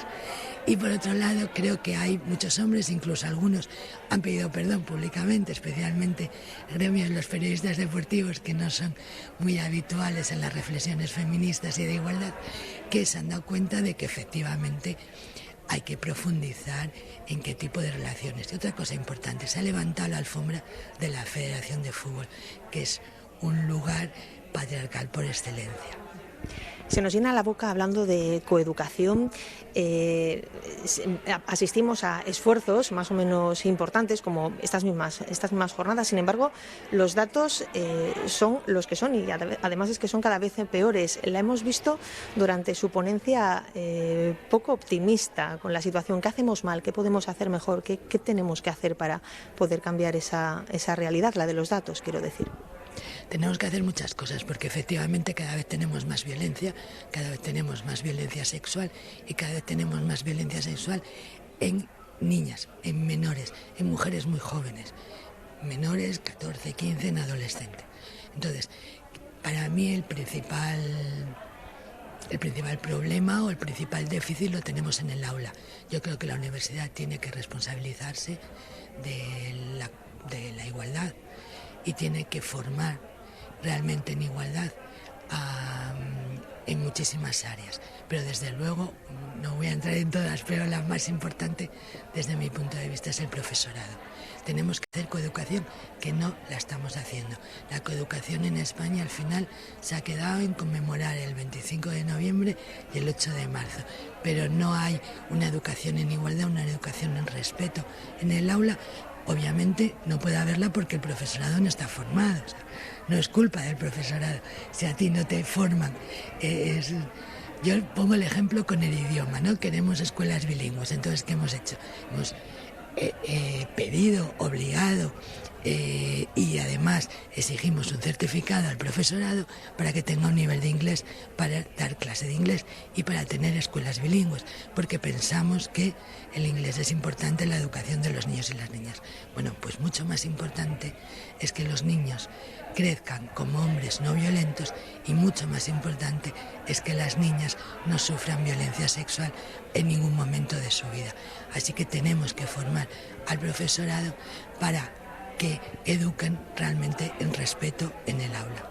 Muchas gracias, Nuria Varela, por atender a la televisión pública de Ceuta y por ese esfuerzo añadido que supone hablar y atender una entrevista sin apenas voz. Es la aportación de esta ponente en las segundas jornadas sobre debate, las segundas jornadas de formación y debate sobre violencia sexual, aportación y opinión que tiene mucho que ver con lo que ya decía la consejera en el acto de apertura de las propias jornadas, que algo que nadie discute es que se necesitan herramientas para combatir esa compleja realidad de la violencia sexual que arroja registros año tras año cada vez más altos. Pues efectivamente, Ana, muchísimas gracias por esta cobertura de las segundas jornadas sobre formación para luchar contra la violencia sexual. Y nos vamos ahora a otras jornadas. Hoy ya, en clave de conclusión, se llevan celebrando desde el pasado lunes y las lleva cubriendo Alicia Urbano desde entonces. ¿Cuáles son las conclusiones que deja este curso sobre la visibilización de las mujeres con discapacidad? Alicia, muy buenas de nuevo. Buenas, Susana. Hoy termina ese curso, hoy termina Mujeres con Discapacidad, visibilizando una realidad. Ha sido un curso en el que se ha puesto sobre la mesa pues las dificultades a las que se enfrentan este colectivo y esa discriminación, por una parte por ser mujer y por la otra por tener discapacidad. Se ha hablado sobre inclusión, sobre sexualidad, maternidad, la lucha por los derechos para que se cumplan y hoy, como dices, llegan las conclusiones y vamos a conocerlas, nos las van a adelantar porque todavía no han empezado. Nos las va a adelantar Ana Lisbona, que es la vicerrectora de Alumnado e Inclusión de la UNED. Buenos días, Ana. Buenos días. ¿Qué conclusiones podemos sacar de este curso? Bueno, la verdad es que ha sido un curso muy interesante en el que se ha abordado el problema de la discriminación hacia las mujeres con discapacidad desde una perspectiva muy amplia, ¿no? Yo creo que es el reflejo de cómo nos gusta trabajar en concreto desde la UNED y desde nuestro servicio de atención a los universitarios con discapacidad, abordándolo, como digo, desde la colaboración entre instituciones. Por eso hemos venido a un centro en concreto, al Centro Asociado de Ceuta, de la mano de una organización que, aunque funciona a nivel nacional, nos hemos apoyado en ese centro, en ese organismo local que es Plena Inclusión de Ceuta y que refleja un poco nuestra manera de trabajar apoyándonos en otras instituciones, ¿no? Esa colaboración que es tan necesaria. Han participado mujeres de organizaciones como la Fundación 11, como el CERMI, que son verdaderamente relevantes, Asociación de Mujeres Sordas, hemos tenido profesoras universitarias que investigan en estos temas, ¿no? Por ejemplo, en toda la violencia sexual y reproductiva y, por supuesto, hemos tenido el hilo conductor de nuestra directora de UNIDIS, el Centro, como os digo, de Atención al Universitario con Discapacidad de la UNED, que ha sido un poco nuestro hilo conductor. Además, hemos tenido algo que creo que es muy positivo y muy bonito, que son los testimonios de mujeres con discapacidad, abordando pues un poco esa perspectiva desde todas las posibles visiones con las que podemos tratar la problemática de las mujeres con discapacidad y la discriminación. Yo ahora en mi sesión Voy a hablar también de ese apoyo entre mujeres que ya ha anticipado Inés y que es tan relevante en general el identificarnos con un grupo, en este caso puede ser el de las mujeres o puede ser el de la discapacidad a la que pertenezco, ¿no? Identificarme con ellos porque la investigación en psicología social ha demostrado que esta identificación es positiva para nosotros y por supuesto para la lucha de esos derechos, que también ha sido uno de los aspectos que se han tratado a lo largo del curso. Sobre los temas que se han tratado han sido todos muy amplios y muy variados. La conclusión, por decirlo un poco global, puede ser que queda mucho camino por andar y mucho por sensibilizar a la sociedad. Claro, a mí me gusta siempre terminar con una perspectiva positiva y optimista, pero la realidad es que se han destacado los principales problemas a los que se enfrentan. Yo creo que son muy importantes este tipo de acciones, sobre todo para visibilizar, normalizar y sensibilizar a la población, ¿no? Es muy importante ver modelos, hemos visto modelos de mujeres con discapacidad que nos ofrecen un poco su perspectiva, esos modelos son muy relevantes, hemos contado con estudiantes con discapacidad que también pues, nos ofrecen ese modelo y lo importante es eso, seguir trabajando, pero no solamente por sus derechos, sino porque se cumpla la ley, y porque todos los demás seamos conscientes de esa realidad. Ha sido también un curso especial, ¿no? Porque los alumnos, o las personas que lo han presenciado, era, como me decías antes, todo muy heterogéneo, ¿no? Era accesible para todo el mundo. Eso es, lo importante también es intentar llegar a todo el público, a profesionales que se dedican a la inclusión, pero también hemos contado pues, con estudiantes que vienen de Plena Inclusión Ceuta y que nos han aportado también su conocimiento y su experiencia, porque al final en los cursos el conocimiento se comparte, ¿no? Y es aprender un poco todos de todos, no solo los docentes en este caso, sino también el alumnado. Ana, entonces la valoración ha sido muy positiva, supongo. Muy, muy positiva. Yo creo que son pequeñas acciones que al final tienen un impacto en la sociedad muy amplio y lo importante es eso, seguir trabajando por esa inclusión real. Pues muchas gracias. No te queremos quitar más tiempo porque te están esperando para comenzar las conclusiones. Muchas gracias. Pues Susana, estas son las principales conclusiones que podemos sacar de estos 3 días aquí en la UNED de Ceuta, el curso al que le hemos intentado dar toda la visibilidad posible y que lo reclamaba. De hecho, eso era lo que pedía, como tú dices, era lo que reclamaba. Muchísimas gracias, Alicia, y también a la organización de este curso por adelantarnos, por avanzarnos las conclusiones incluso antes de que las expongan ahí en esa sala, en ese salón de actos del campus universitario. Nosotros en este punto son las 11:20, gracias Alicia, nos vamos a repasar las portadas de la prensa. Hoy con tanta multiconexión, bueno, pues conectamos un poquito más tarde con las portadas. Comenzamos con la nuestra, Radio Televisión Ceuta, rtvc.es, en la que, bueno, pues como saben, nuestros compañeros de los servicios informativos están muy pendientes del macrojuicio por el caso Envicesa y destacan esa confesión del enlace de Antonio López que reconoce los hechos. Ayer en la jornada vespertina decía que el dinero que le dieron era para Antonio. Nos vamos al Faro de Ceuta, que bueno, pues como conectábamos a primera hora del programa, en las primeras conexiones, esa avería de agua en Jadú que mantiene la carretera cortada por peligro de hundimiento. Ya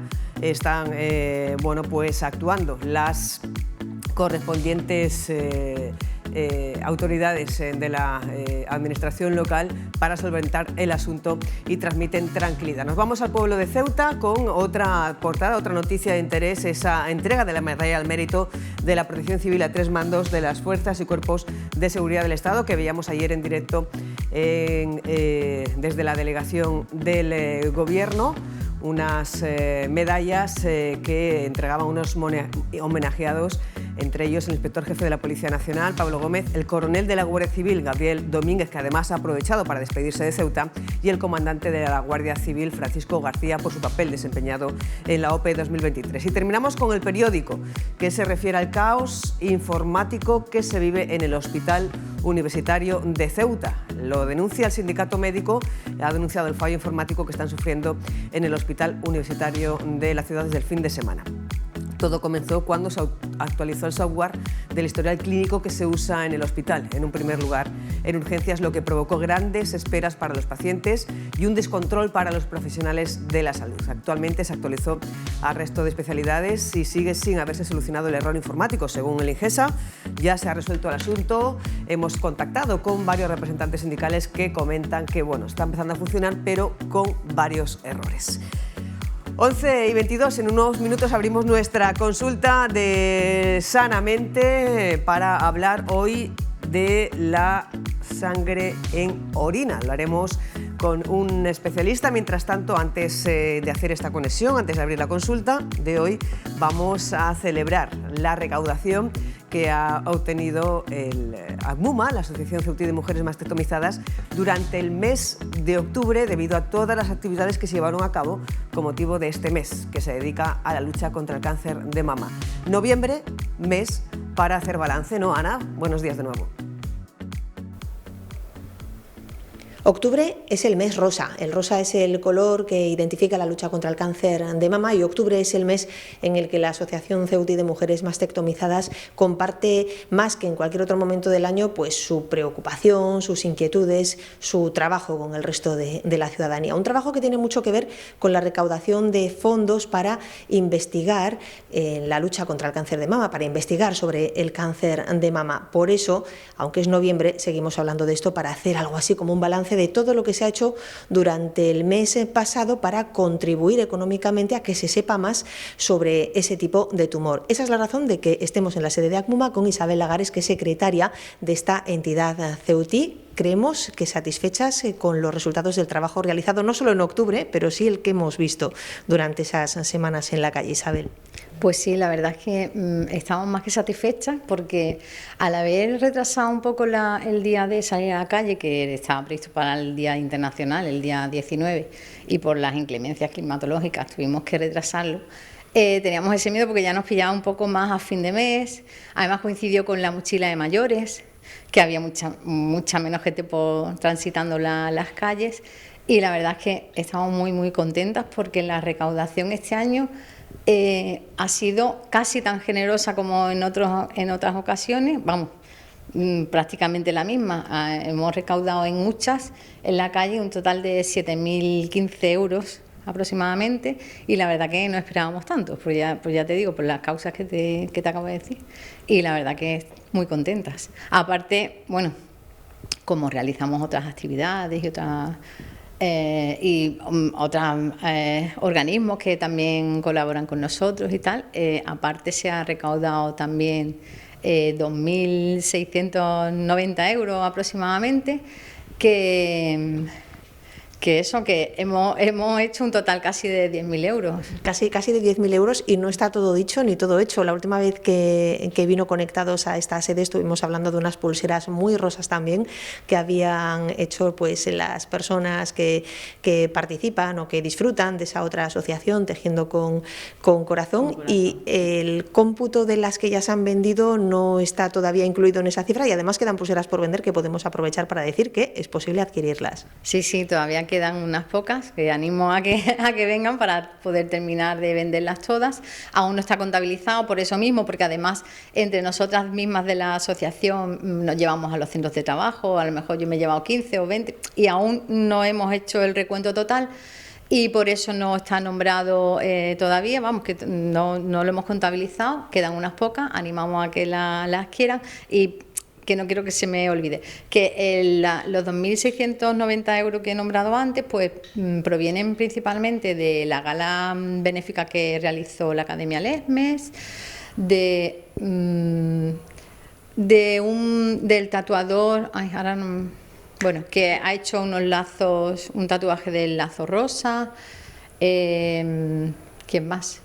Bueno, de varios... Apuntaremos los olvidos y lo añadiremos para que quede constancia de todas aquellas asociaciones y personas que han tenido participación en esta última campaña de lucha contra el cáncer de mama, que es una lucha que no para en ningún momento del año, pero decíamos es más visible durante el mes de octubre. Para todas esas personas que han participado con más o menos aportación económica, me gustaría, Isabel, aprovechar la ocasión para explicarles qué se hace ahora desde ACMUMA con ese dinero recaudado, que cuando se vendan todas las pulseras, que seguro que lo consiguen, andaremos por los 17.000 euros al final entre una cosa y otra.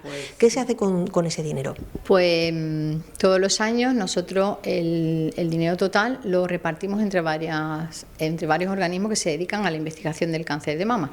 Aquí tenemos un ejemplo, por ejemplo, que con este diploma uno de los centros beneficiados son GEICAN, el Grupo Español de Investigación del Cáncer de Mama, es uno de nuestros benefactores. Luego está también la Universidad de Salamanca, con el investigador Atanasio Pandiella, que ha tenido la oportunidad de venir en varias ocasiones aquí en Ceuta a darnos charlas y a explicarnos todo lo que se consigue con esa investigación. Y hay otro organismo más, GEICAN, Universidad de Salamanca, el Grupo Solti, la Sociedad Oncológica, ahora mismo no me acuerdo la sigla. Sociedad Oncológica. Nos lo apuntamos también, sí, para incluirlo de alguna manera, que se sepa. Y eso, siempre buscamos grandes organismos que se dedican a la investigación. Todo, exclusivamente todo, va a ellos. Para adquirir las pulseras, quien nos esté escuchando haya perdido la oportunidad de hacerse con alguna de ellas durante los días de, pongas aquí por favor, durante los días de octubre, pueden pasarse por la sede de ACMUMA, sí, aquí en el segundo piso del edificio del Mercado de Abastos, del Mercado Central, a 5 euros la pulsera. A 5 euros la pulsera. Estamos todos los días de 9 a 2 y por las tardes los lunes y los miércoles de 4:30 a 7:30. Y son 5 euros, como ya la mayoría de las ciudadanas saben, y aquí estamos. Esperemos que no queden muchas más por vender. Pues muchas gracias, Isabel, por la atención y por el trabajo que realizan para luchar contra el cáncer de mama, que es el tumor más común en mujeres de todo el mundo. Es verdad que ha bajado la mortalidad, pero siguen siendo muchos los casos de mal pronóstico. Y un dato, solamente en 2022 en España fueron más de 34.700 los diagnósticos de cáncer de mama emitidos. Susana. Pues muchísimas gracias, Ana. Enhorabuena a la Asociación de Mujeres Mastectomizadas, a MUMA, y vamos a hablar ahora de otro cáncer, en este caso cáncer de orina. Concretamente vamos a hablar de sangre en orina. Abrimos un nuevo capítulo aquí de nuestra sección saludable de Sanamente. Hoy, como decimos, vamos a dedicar a la urología y más concretamente a la sangre en orina con el urólogo del Hospital Universitario de Ceuta, Vicente Dieguez. Sanamente.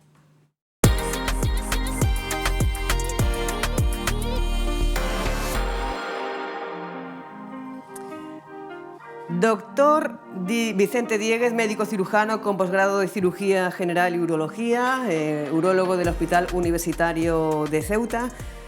Abrimos aquí una nueva sección y hemos elegido este tema, doctor, porque es una de las causas más frecuentes de la visita a su consulta. Muchas gracias por venir, buenos días. Sí, buenos días, muchísimas gracias por la invitación.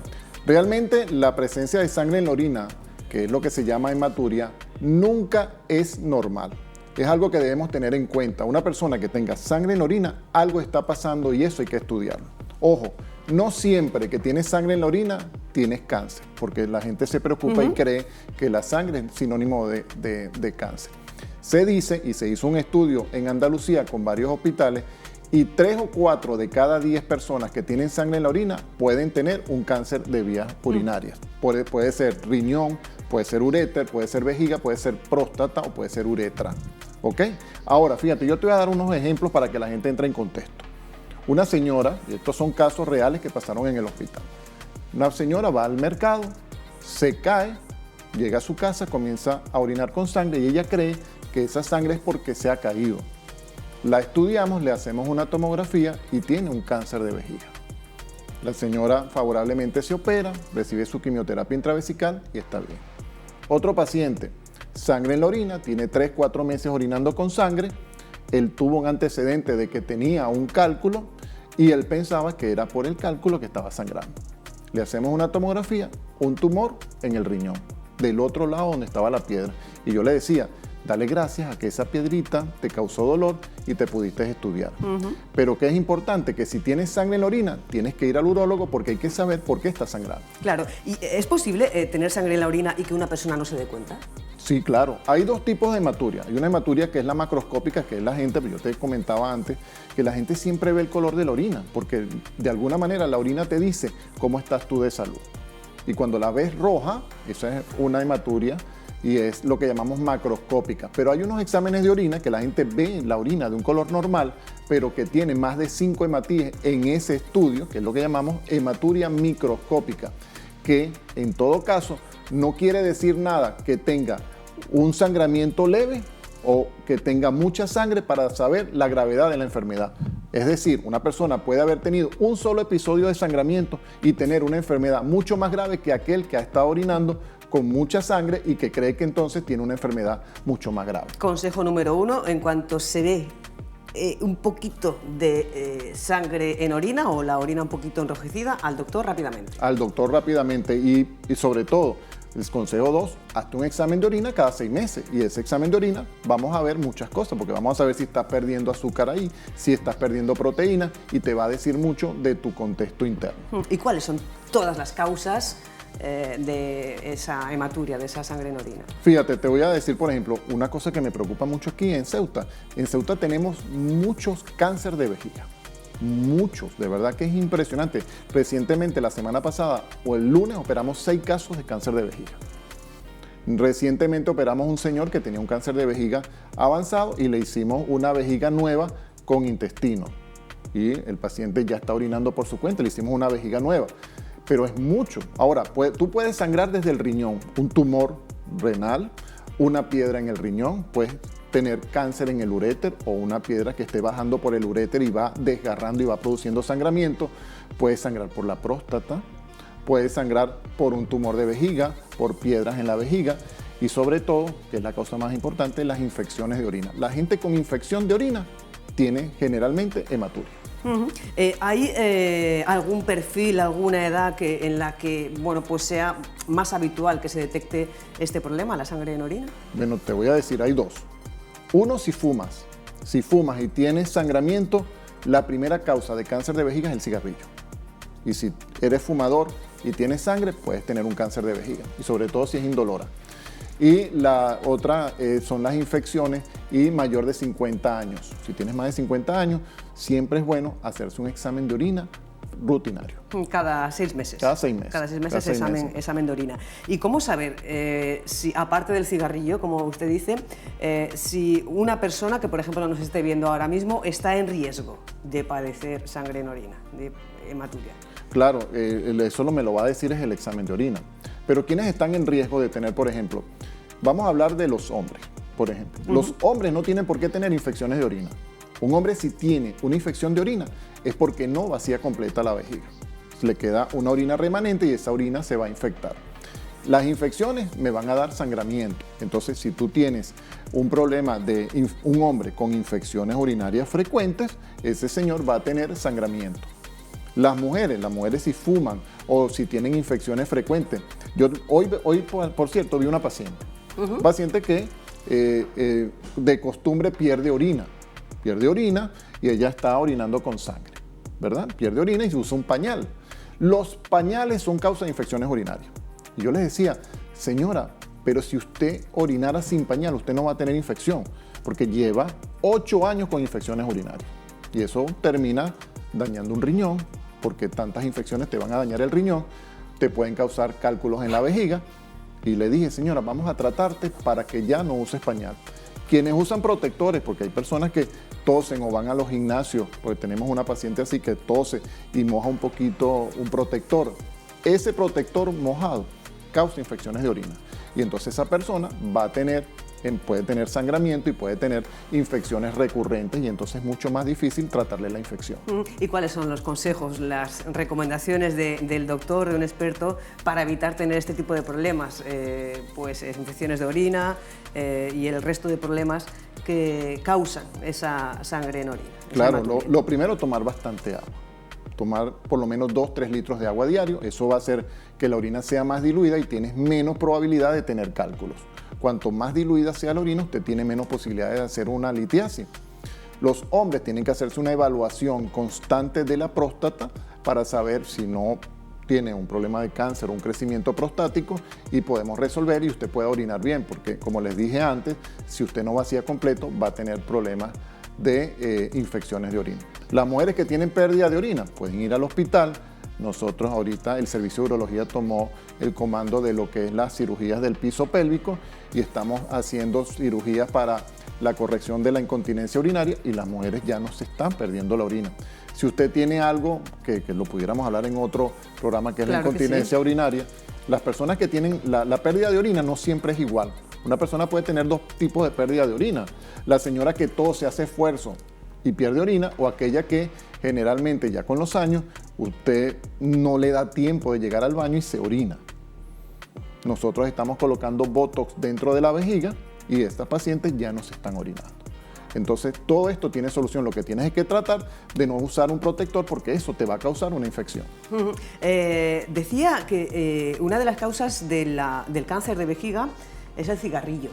Curiosamente asociamos el cáncer que provoca el tabaco al cáncer de pulmón, que tampoco se habla tanto de que el cigarrillo también genera otros cánceres, como en este caso el cáncer de vejiga. Claro, es más, la primera causa de cáncer de vejiga es el cigarrillo.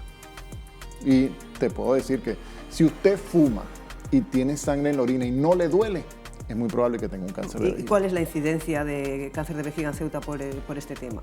No, los números no los tengo, pero te puedo decir que es muy alta. Aquí en Ceuta es muy alta.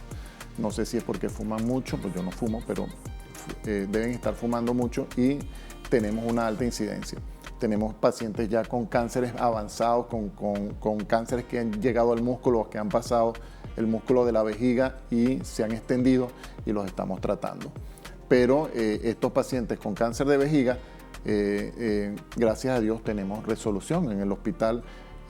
Tengo que agradecer a la dirección que nos ha traído equipos nuevos. Hemos podido, desde que llegué, logré modernizar los equipos que hay en el hospital y yo te puedo decir que el servicio de urología del Hospital Universitario de Ceuta es probablemente de los mejores de España.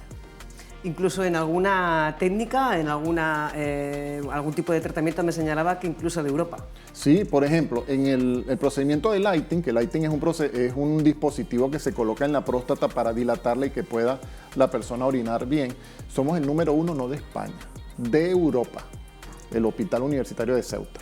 Ese hospital que muchas veces, disculpa que diga algo, es un hospital bueno, señores. Yo no puedo entender que en la prensa y en los medios de comunicación la gente hable tan mal del hospital. Ese hospital tiene excelentes médicos de terapia intensiva, unos cirujanos excelentes, un servicio de ginecología bueno. ¿Cómo se van a dedicar a hablar mal del hospital? Cuando yo amo ese hospital, yo creo que tengo 1 año y medio aquí, y yo amo mi hospital y me dedico a mi hospital, y lo hemos puesto en el número 1, el servicio de urología. Bueno, porque evidentemente como lo notan en el acento, no es de aquí, aquí 1 año y medio, es de Venezuela, aparte es divulgador científico de información eso nos dedicamos. Sanitaria, a través de, del Instagram. Veíamos antes en unas imágenes de su Instagram. ¿Qué tal por aquí, por Ceuta? Aparte de encantado con su hospital. Sí, yo encantado con mi hospital, con el Deportivo Ceuta, que no me pierdo un solo juego. De verdad que ahí soy feliz en esos juegos.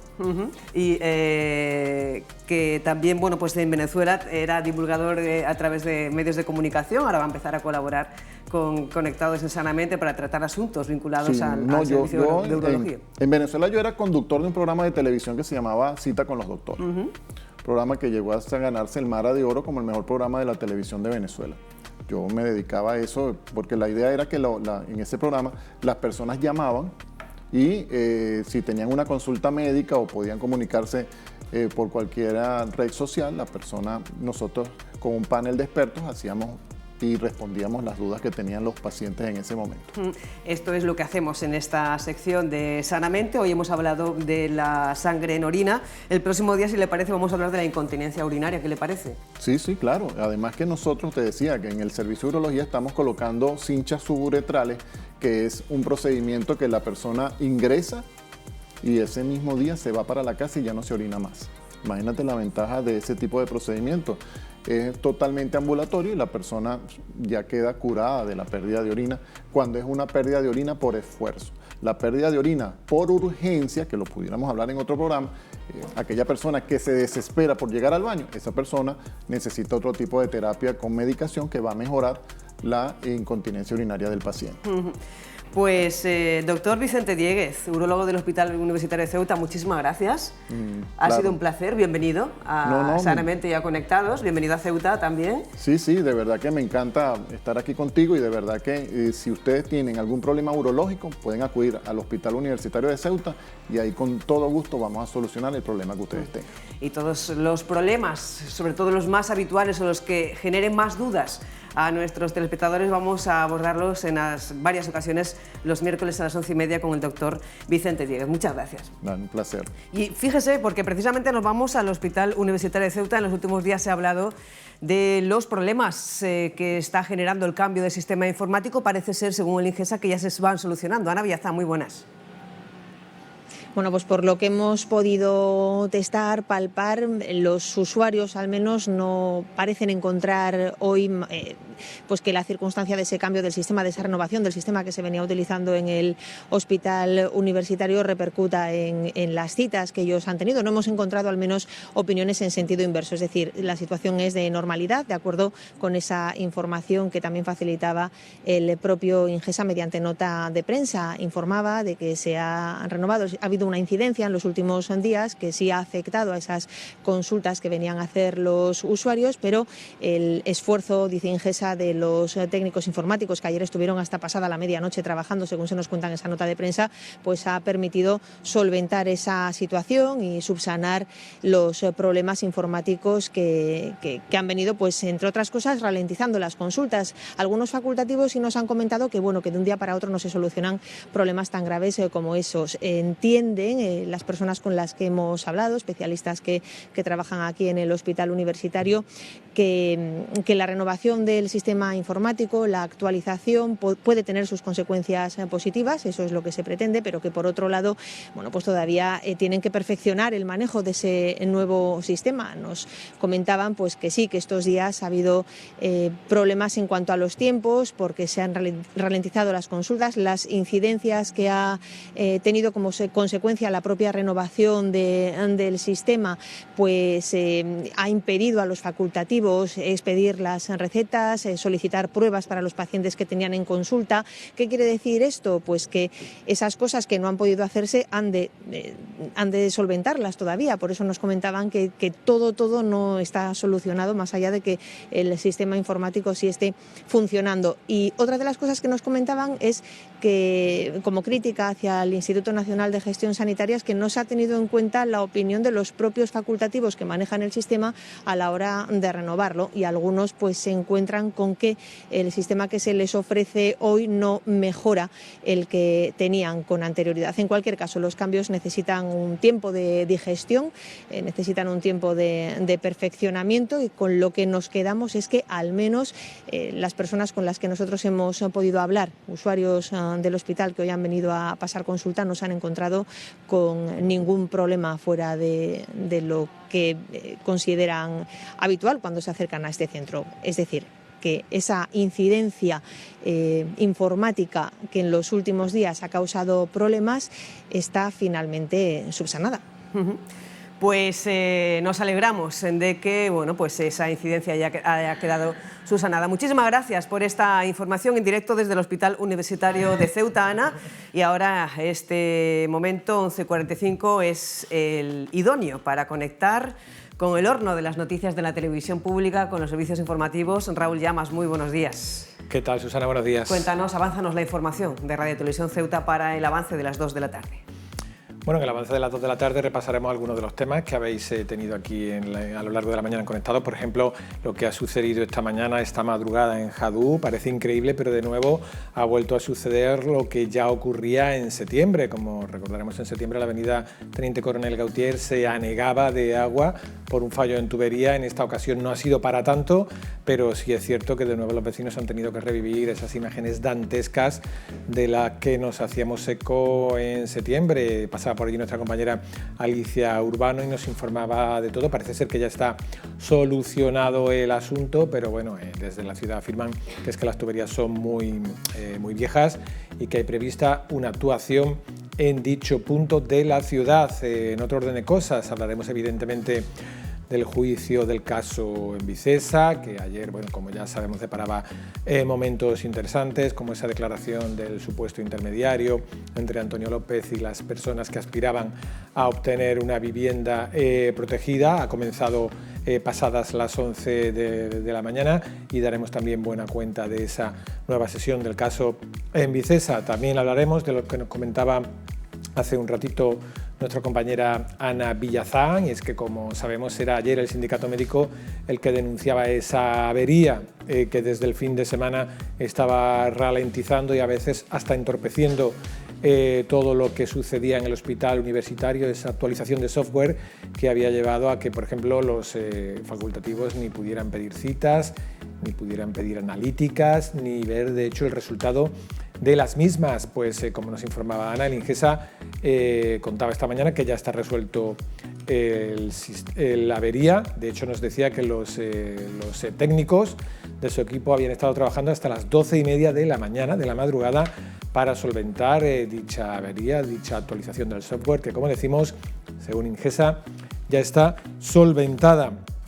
Hablaremos también de esas jornadas que van a organizar los jóvenes del Movimiento por la Dignidad y la Ciudadanía para el fin de semana. Es una primera jornada juvenil que quieren hacer en el merendero de Isabel II. Cualquier joven interesado con una edad igual o superior a 12 años se puede participar, de igual a 12 años hasta 16 años pueden participar y apuntarse en la sede de la formación localista. Estaremos también muy pendientes, en otro orden de cosas, Susana, de esa rueda de prensa que va a dar ahora a la 1 Vox. Suponemos que hablará de esas protestas que está habiendo en las sedes del Partido Socialista a lo largo de nuestro país. En Ceuta hasta el momento no ha habido ninguna. Esperaremos a ver lo que dicen desde esta formación. Y por último, estaremos también muy pendientes, esto será ya por la noche, de esa apertura solemne del curso oficial de la UNED. Escuchábamos hace un rato a la vicerrectora de Estudiantes, es ella la que va a inaugurar el curso esta tarde en nombre de Su Majestad el Rey Felipe VI, y daremos buena cuenta de ello, una apertura de curso que tendrá lugar allí en el Salón de Actos del campus universitario y en el que habrá, evidentemente, profesores, alumnos, y se pondrán distintas condecoraciones al personal de la institución. Susana. Pues muchísimas gracias, Raúl. Estaremos pendientes de esa primera edición de informativos a las 2 de la tarde. Yo sé que te gusta el cine, así que te recuerdo que esta tarde-noche, a partir de las 8:30, en esta 18ª muestra de cine multicultural que se emite cada día a las 8:30 en el Salón de Actos del Palacio Autonómico, hoy toca la película El fin de la ola. Así que esta es una película basada en un experimento que se hizo en un instituto en Estados Unidos y es muy interesante. La Ola, 8:30, Salón de Actos del Palacio Autonómico. ¿Sabéis que en Alemania no sería posible que volviera una dictadura, verdad? De ningún modo, ya hemos aprendido la lección. Buenos días. Muy buenos días, señores. Eso no sería necesario si todos lleváramos el mismo uniforme. Du hast mich. Du hast mich. ¿Os habéis puesto todos en contra de mí con vuestras camisas blancas? ¿Qué tontería? Sé quién hizo la pintada en el ayuntamiento. Lo siento, pero creo que esto se te está yendo de las manos. Completamente. Du hast mich.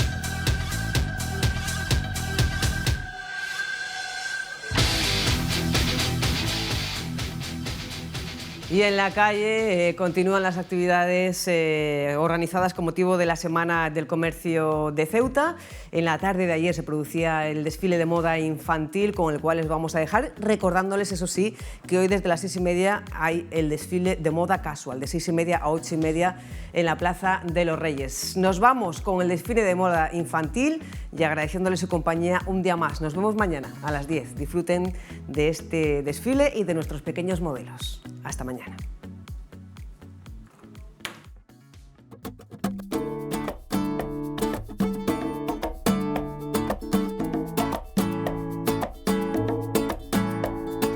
Hoy todo empieza, el cielo es negro y amarillo. Hoy no me siento solo, se esconde el sol, por fin hay tregua. Mucho más entusiasmados, más calmados y orientados. Mucho más entusiasmados, más calmados y orientados. Corre y ven hasta aquí, my baby runner, come with me. La moda se lleva, se nace, se vive, se esconde, se inventa todo aquí. Corre y ven hasta aquí. My baby runner, come with me. La vida se lleva, se nace, se siente, se escoge, se inventa todo aquí.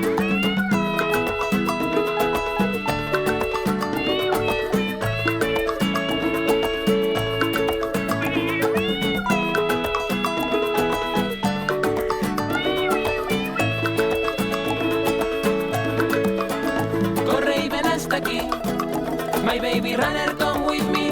La moda se lleva, se nace, se vive, se esconde, se inventa todo aquí. Corre y ven hasta aquí. My baby runner, come with me. La vida se lleva, se nace, se siente, se escoge, se inventa todo aquí. La moda se lleva, se nace, se siente, se esconde, se inventa todo aquí. La vida se lleva, se nace, se brinda, se esconde, se inventa todo aquí. La moda se lleva, se nace, se siente, se esconde, se inventa todo aquí. La vida se lleva, se nace, se brinda, se esconde, se inventa todo aquí. La vida se lleva.